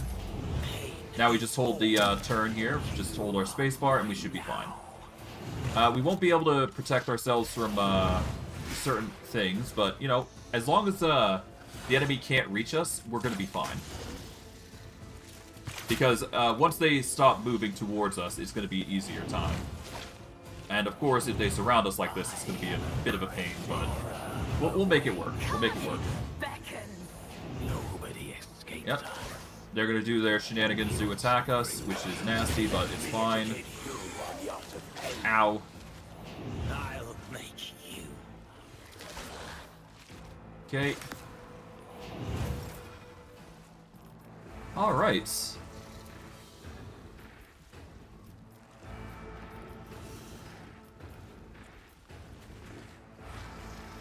we're going to do a single strike here. There we go. Do a wild strike. To do an AoE here. I'll make it happen. A work for a flesh crafter. And we'll do a single strike here. This gives us a 5. There we go. And I guess we'll pray here. I think we're fine on this front, I do believe. We'll just pray here. And we'll just speed through, because the toxin's no longer going to be affecting us too heavily. It's the attacks that they get against us, which is going to be the issue. But, you know, if we get high enough dodge, we'll be fine. So just give it time. That's all we got to do. Yep, the Slith are going to try their absolute best to harm us, but to no avail. Everybody can't really get to us, because most of the warriors here have decided to take up their spots, which is fine. It's actually beneficial if it's this way, so that way they don't chase after us here. That way we only have to worry about the range attackers and just 4 attacks here every single time. But I digress. Let's start by activating a heal here. Nice. We will activate steady superiority here. We are going to do an area of effect here. Even if it doesn't really do anything, that's perfectly fine. Okay, we are going to do another slash here. Alright, do wildfire here. For an AoE. There we go. Save. Because now we're at 8 stacks, which is going to increase our dodge significantly. We're also increased our dodge because of the heroic act, which is actually helping against everything that they're doing. Which only makes our job easier, so that's nice. We just gotta dodge all the faster here.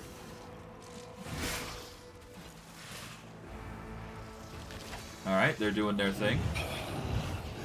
Yep, they can't really do anything, so there you go.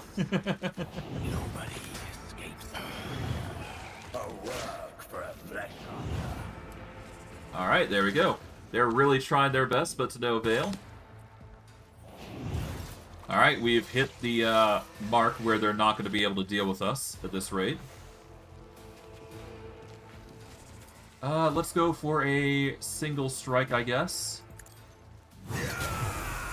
There we go, 9 AoE. To it personally. You've unleashed my fury. As good as done.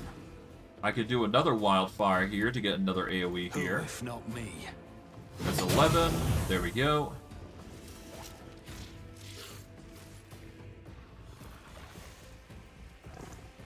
I guess I'll go for a single shot here.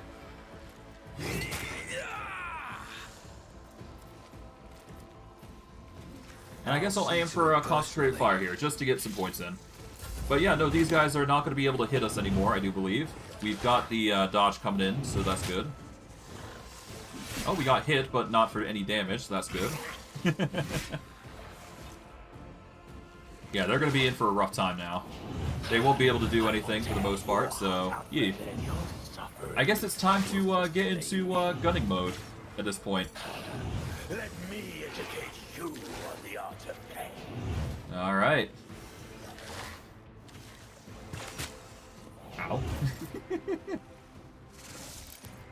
Alright, swap to gunner mode, and off we go. Here we go. We'll start with the biggins here.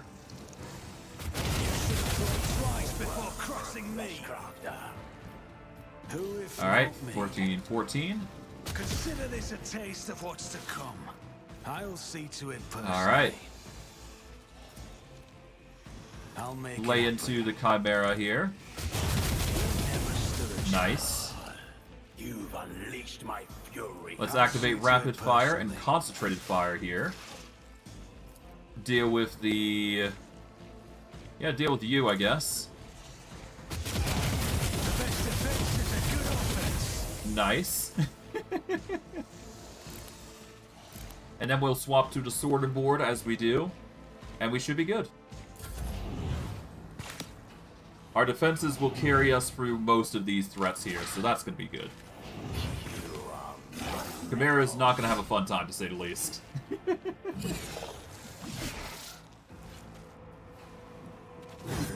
Oh, you're going to try... Okay, you decided to run around. Interesting. Oh, you've actually dealt a Dark Light Blast to me now.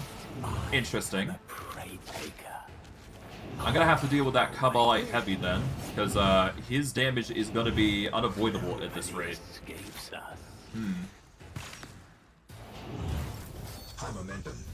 Alright. You know what? It's perfect time now, because I can now use Firearm Mastery here. We are going to save here, under pain, because this is going to get really spicy. Let's turn off Cautious Approach, we no longer need it. Gonna activate Firearm Mastery here to get some extra damage. We're gonna double down with Reckless Rush. And let's just completely decimate everything in that stands in our way. I'll see to it personally. Alright, there he goes.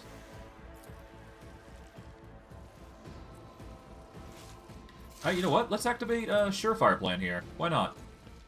Who, if not me? We're gonna need to do this much at least. Activate this again. There we go. Surefire Plan actually adds extra damage. We will activate Wildfire here just to get a bit more. Bada boom. Consider this a taste of what's to come. Alright, we're gonna focus on the Chimera now. Get rid of him. Another enemy down. Work for a flesh crafter. Alright, now we can start pelting literally anybody here, and we should be good. Tabarite is not somebody we can target. These guys we can't really target. That's perfectly fine. We'll just focus on the Slith, I guess. Oh, we actually leveled up from that as well, so that's fun. Alright, we're just gonna slowly pelt down the Slith here. He is the biggest issue among the lots, but not something that we can't deal with. You should have thought twice before crossing me. Alright, there we go. The best defense He's is a good really offense. regretting life decisions now, I imagine, because he's in the presence of a heavy bolter. Oh, we missed. On it. 5% chance, damn. Okay. Never stood a chance. Oh, we've hit yet another milestone. We're gonna take some pot shots against a Beastmaster, preferably. You've unleashed my He's more to my interest as opposed to everything else here. But, you know, if we don't get the kill, it's perfectly fine. I'm not too miffed if we don't. Before crossing me. Alright, from there, we swap back to our, you know, sorted board. We got a 150 dodge and 133 armor, so we're gonna be fine. Your death is approaching. Even if we don't dodge, we'll get some serious damage in, so that's nice. Or at least we're gonna be very well defended anyways. Yeah, Toxic Burst doesn't hit. Another hit fails to hit.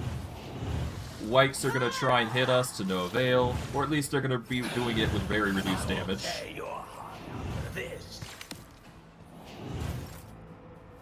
Alright. Let's activate Revel and Slaughter here. Swap over to this. We're just gonna focus on dealing damage to the Wikes here. Ooh. There goes the 2 Wikes, the 2 defensive units here. We didn't even activate Reckless Rush here, which is funny. Activate Rapid Fire here, just to really wail in on the slit here. There we go. Activate Wildfire for extra measure. Throw down another stack of Surefire Plan. Who, if not me? The best defense Hoorah. is a good offense. And I guess I'll swap back to the sorted board as we do. There we go. These guys are having a rough time no matter what we do. Beastmaster trying to get some damage in to no avail. Yep, the parry comes in, nice. I guess I could just start wailing on this Sluth here, and we should be fine. Yeah, they are absolutely trying their best, but to no avail. Alright, let's go for a double attack swing, then we'll go for a single attack swing. Then activate Wildfire. You know, I keep forgetting to use Reckless Rush. That's my issue here. Gonna do Concentrated Fire for extra measure here. I'll make it happen. Bada boom. Thought twice before crossing I'll go for yet another strike and get the guaranteed kill. There we go. I attacked him so badly that he paralyzed in place, much like his friends. To be fair, I don't think any of them would expect me to be that, you know, god-awful powerful, so... Ow. Ow. Alright, Broodmaster, or Beastmaster is going to try and come in, do some damage. Symbarite's trying to get some the Beastmasters in to do damage, but to no avail. Alright. Activate this. We can do a free action reload here. I'm going to move up to here, I guess. Let's focus on the specialist. I'll see to it personally. There we go. Specialist is gone. Now we can do a reload. Then activate the power-up of Wildfire. Deal with the Beastmaster here. Yeah, they stand no chance.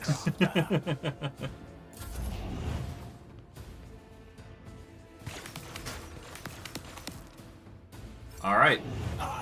Yep, we're basically clearing out the enemy. We're actually up to round 10. So we're doing amazingly well with everything that's coming our way, so that's nice. Let's activate Reckless Rush here. This is going to get us really far out. I do believe this allows us... Oh, no. Going here allows us to hit both the Beastmaster and the Sabarite, which is exactly what we want. We're going to focus on the Sabarite here first. There we go. And boom. Cease. He never stood a chance.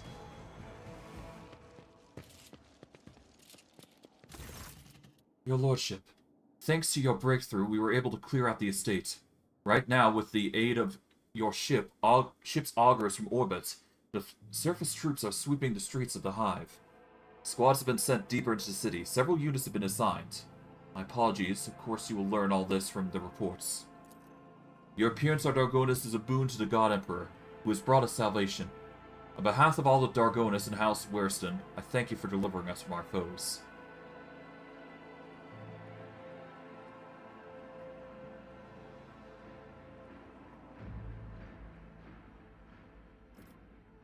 I was doing my duty, nothing more. And by your will, you have preserved countless lives, your lordship. Dargonus owes you a debt that it can never be repaid. We will continue the cleanup of the estate of the neighboring territories. Must deal with the rubble, the corpses, and any other after effects of the fighting. The surviving force will be soon enough to repel any sporadic enemy attacks, if any are launched. According to the latest reports, the Xenos are pulling out en masse. If other matters require attention, I won't detain you any longer. Please, allow us to ensure that Dargonus is returned to its former glory. Mistress Tolman has sent a message requesting an audience. She has a critical report to deliver, and she is waiting for you on the ship's bridge. Interesting. Nice. Alright, well, we cleared out the enemy. And we did a number of damage to the enemy, I'd say. So I'd say we're doing quite well in Department of Damage. Completely decimated everything, though. Damn. It's gonna take us a while for everything to be cleared up, but hopefully it's gonna be for the better. We'll hopefully be able to repair everything eventually. Rise to the top or get left in the dust. Okay. That's concerning. Alright, aristocrats. Is there money to be made? And there's a lot of people that got very heavily injured, but you know what? We did the best that we could.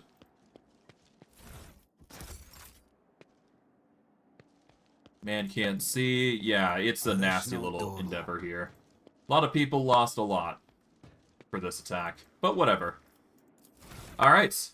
We've now got a rank in another rank, no less, in Arc Militant. We've got our strength already set up, so we don't need to increase that any further. Weapon skill. Do we want to increase that? Not really. Let's see. I guess the biggest thing that I want to increase right now is intelligence above all else. I could also increase toughness. That is another thing that we could do. Or agility. Agility would increase our evasion of attacks, but right now we're actually doing quite well on agility, I think. I think the biggest thing that we're going to want is actually intelligence. Now, it may seem weird why I'm investing in intelligence, but you'll understand soon enough why it's so important. But it's really helpful for late game. You'll understand why soon. As for our boosts, I think Carouse is the one that we want right now.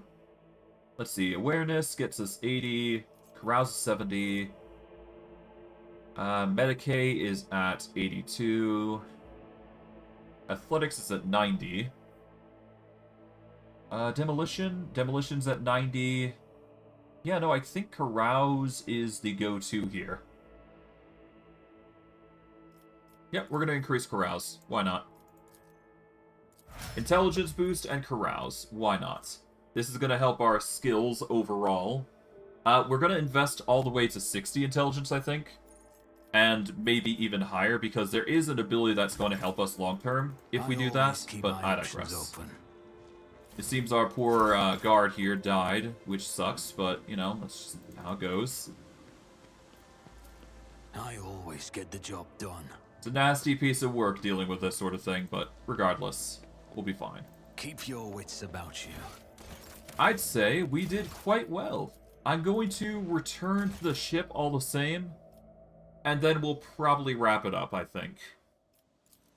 For now, outside, let's go back to the ship, and we should be good. That should be nice and eventful, I'd say. We didn't explore all the planets like I had planned on doing, but, you know, the safety of the Von Valencius Palace came in priority, as you can imagine, so... Always keep your eye on the prize. Alright, let's rush back to our ship here. I wish there was a way that you could just warp back to your ship when, you know, things are done, but there is unfortunately no quick warp, so we're just going to take our time and just run back, as we do. To the Void Ship Bridge we go. Really should have saved. Man, whatever.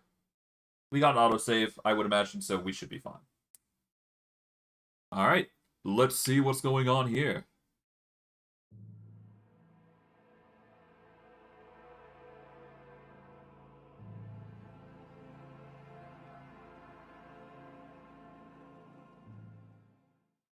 It's gonna take some time. Alright.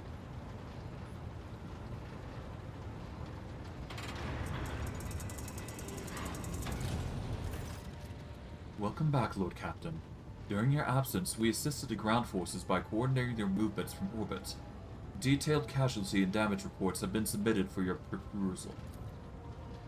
It is with deepest awe that I inform you that the timely intervention and the resilience of the world's defenders managed to break the back of the raid, which has threatened to turn into a protracted war. Dargonus suffered losses, but the Hive has suffered capacity has sufficient capacity to restore the administrative networks and industries as expeditiously as possible. The world remains intact despite the insidious blow dealt by the Xenos. I have been given Scandler's report that he failed to deliver in time. They indicate that Xenos activity dropped sharply after he departed from the Sonorous Malefictum. Considering the scale of the Dargonus raid, it's safe to assume the Drukhari used up all their forces at their disposal, and may now require some time to replenish their losses. Without Archelius, we are blind to the scheming of these enemies of humanity, but our strategists are hoping for a lull in attacks and raids, which will allow us to gather our strength for a new conflict. Lord Captain, permission to report. The Voxmaster says, looking at you deferentially, your wise Lex Mechanics have analyzed the state of Protectorate. They believe that, thanks to your decisive actions, the acute phase of the crisis is paused. The domain of Von Valencia's dynasty is no longer facing dissolution and ruin. In honor of such a resounding triumph, Dargonus, as the capital world of your dynasty's domain, is currently making preparations for the Magnes Accessio, a grand ceremony of your public induction, as the heir of the Honorable Theodora von Valencius. Governor Drivestem has vowed that not even the recent devastating and tragic events will be permitted to cast a shadow over this most glorious occasion.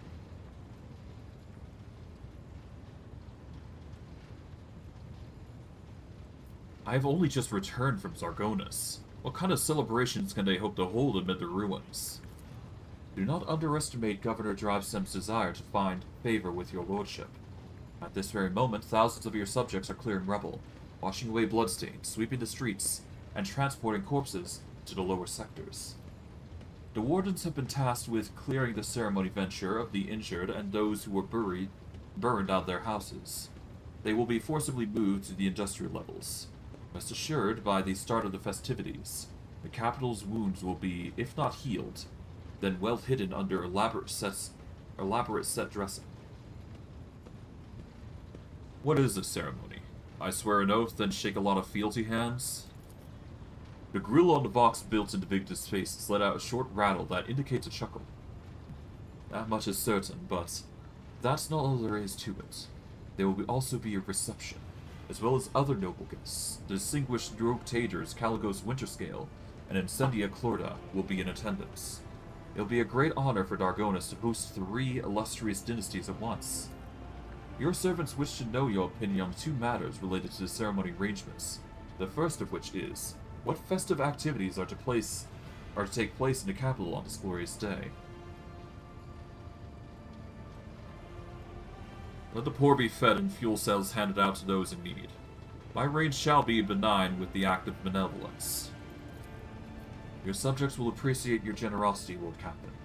We are never short of people in need. The second matter on your servant's mind is, which 2 of your closest companions will be given the honor of standing by your side during the ceremony?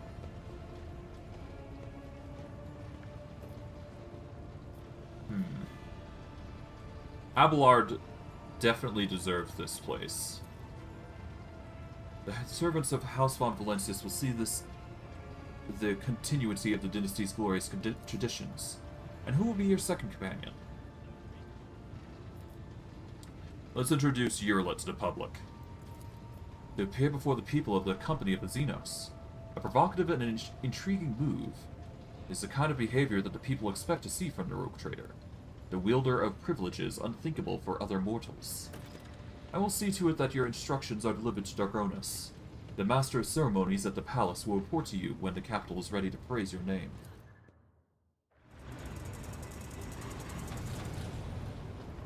Cool.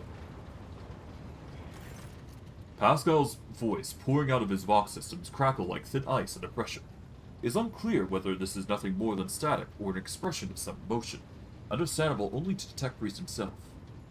Vorg, following the Omnissiah's guidance, I request permission to execute the report protocol that entails describing suboptimalities within the recent operations of the SIP systems, and subsequently proposing the appropriate course of action. I'm listening. Initiating expedition. With the Omnissiah's blessing, I conduct several sessions of tech meditation, in an effort to transpose the available data streams into a matrix of patterns. The data subject to this analysis comprise evidence of deviations in the operation of the ship's systems and servers, as well as irregularities, in the algorithms of the ship log. I've arrived at the following conclusion. This vessel's machine spirit is most extraordinary. A full cycle of sacred diagnostics must be performed and followed by a complementary ritual. This ritual will force the spirit responsible for those recent events to reveal itself. Once it does, we will be able to understand its nature and take action applicable to said nature. What kind of action? Pascal pauses before responding. Applicable to the entity that appears before us. If it is a machine spirit of great might, we must appease it and humbly ask about the reasons behind its importance it has shown us. If the abomination of the tech heresy, the complementa ritual will help us purge the ship of its unhallowed presence. Is my presence necessary? Response: affirmative. For the complementary ritual to take place, activation via the blood of the dynasty is required. All of the ship's high protocols are activated with the key of blood. Very well. Let us proceed with your ritual. You have my gratitude. I will notify the tech comrades to begin with their preparations for the complementary ritual at once. Despite the resounding hum of the tech priest's words of prayer, the bridge feels unusually quiet. All sounds sink into the viscous silence like pebbles sinking into water. Vorg, my tech comrades have spent the assigned number of cycles in prayer and vigil. Everything is prepared for the complementary ritual of cleansing. Its commencement will require the authorization key in the form of the blood of the Von Valencius. If you are ready, place a hand in the Cyber Gargoyle's receiving module.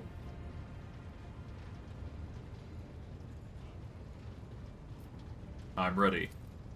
The familiar cold metal burns your palm. This time, however, the servitor's jaws, instead of brutally clamping down on your hand, merely squeeze it tightly. You feel a thin rivulet of hot blood beginning where the metal fangs have pierced your skin. Screeches and growls slowly rise in the bowels of the massive cogitator, as if a great beast is stirring awake. The vid screens in front of you flicker restlessly. Key accepted. Activating purgation protocols. Suddenly, a viscous silence in the bridge rushes towards you and wraps you in a tight cocoon. The glow of the vid screen dims, but the symbols on them flare to life. Pascal, what's going on?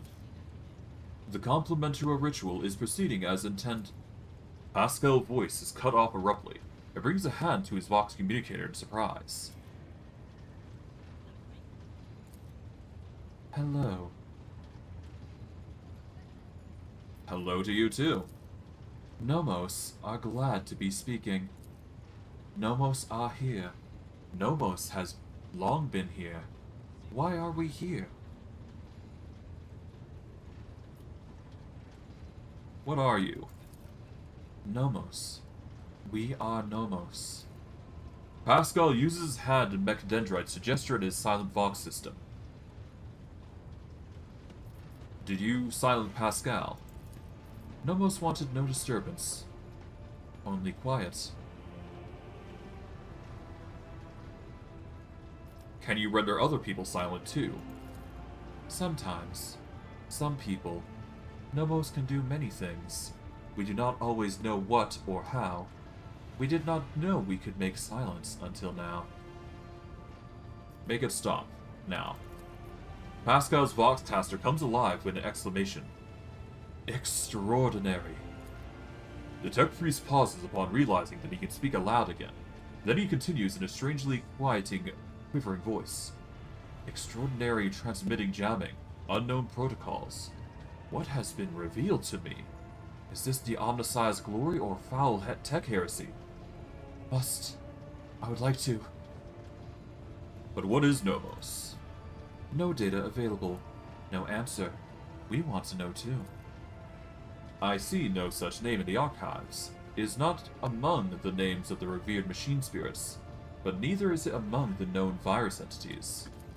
The spirit is referring to our toils, to the complementary ritual and the rites that precede it. The spirit is troubled by them. Are you a machine spirit?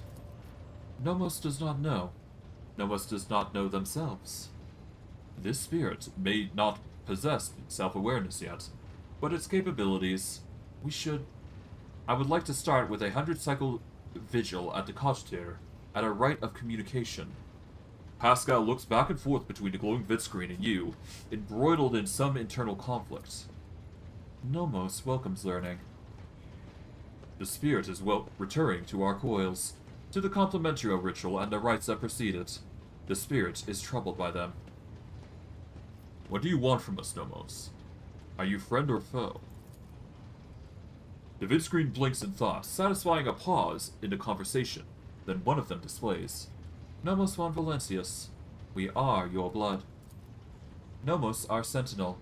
We awoke when the strange light invaded the ship. We protected you when you needed help. We escorted you when you were surrounded by danger. Nomos, our movement. We carry you through the frightening, the waiting, the measureless. We helped when our ailing hearts was refusing to awaken. You asked for rescue. We did as you asked. The warp engine activation against all probability during our escape from Rakat system. The Category 3 miracle manifested by the ship's machine spirits, and the part about protecting, was it during the cultist attack. We did everything to please you. Why? The silence of the bridge grows especially deep, almost painful. The haze of light around you thickens to the point of becoming practically tangible. Numbers ripple across all the big screens at once. Why do you fear us now? I do not fear you. I'm trying to understand you. Shivers run down up your hand, which is still trapped inside the cyber gargoyle's jaws. The servitor nods its head a few times as if it's shaking your hand. Its teeth rake your already wounded flesh. Nomos are glad. Nomos enjoys understanding too. Vorg. Entities of such as this one ought to be addressed using the language of sacred rituals and offerings. Your unskillful meddling bodes ill. A decision is required of you. Either the complementary ritual is finished, or it is replaced by the rite of tech communication. In the first scenario, the entity Nomos will be banished, and sacred data halls where the entity dwelt will be reset. In the second scenario, we will appease the entity and learn more about it. No. Nomos does not want to be banished. Nomos wants to help. Nomos wants to understand.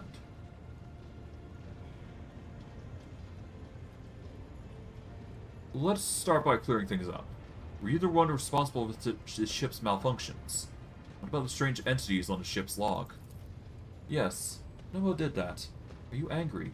We only wanted to understand, to see how things worked. Pascal, what is your take on this? Is this entity of benevolence machine spirit or monster? Pascal says nothing for so long that you begin to suspect that Nomos has silenced him again. When at last the tech-free speaks, his vox-moxulated voice trembles slightly. Understanding the essence of the entity Nomos is beyond my reach at present. The hypothesis spectrum ranges from an extreme of abominable intelligence to the extreme of the great spirit of the omniscient apostle. The rite of tech communication appears to be a reasonable solution. The rite will take many cycles, but will allow me to come closer to identifying the entity, making contact with it. What else can you do? Nomos learn. Nomos try new things. Do you want to see? The cyber gargoyle slowly turns its head, dragging your hand along with it. The skull's eyes flash red. The Scarlet's gaze falls upon one of the monotonous chanting junior technomats. You blink, an electric discharge erupts from inside the technomat's skull. The crimson-clad figure slumps to the floor. Does it please you? Do you want us to do it again? Vorg, you are provoking the machine spirit. Stop. Nomos enjoys communication. Vorg is our blood.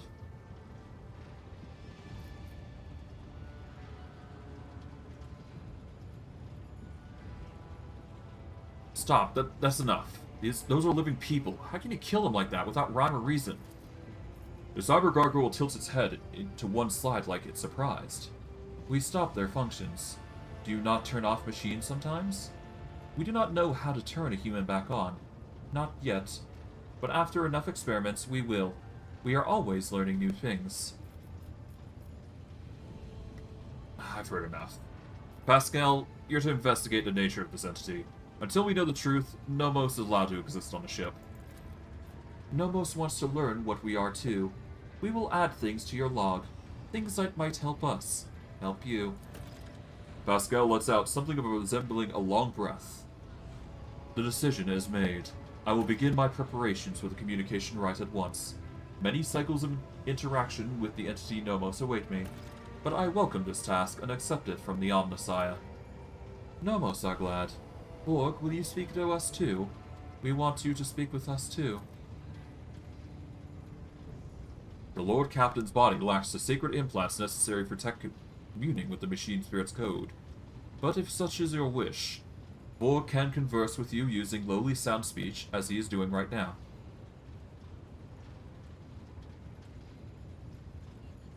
I will speak with you, Nomos, if only to help you understand not to do that again. Nomos are glad. We have been lonely. Our work here is done, Vorg. I will let my tech comrades know that we are stopping the completion ritual. Thank you for appearing before us, Entity Nomos. And hopefully that's it. That is indeed it. Alright, it took us a while, but we managed to finish everything in order. Now, for our journal, we've got to talk with Idera, which is the incident, and that's sure to be interesting.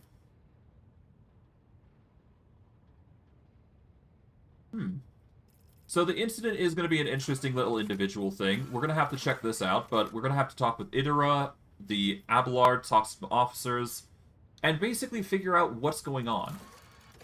Hopefully we will be able to figure this out within, due time.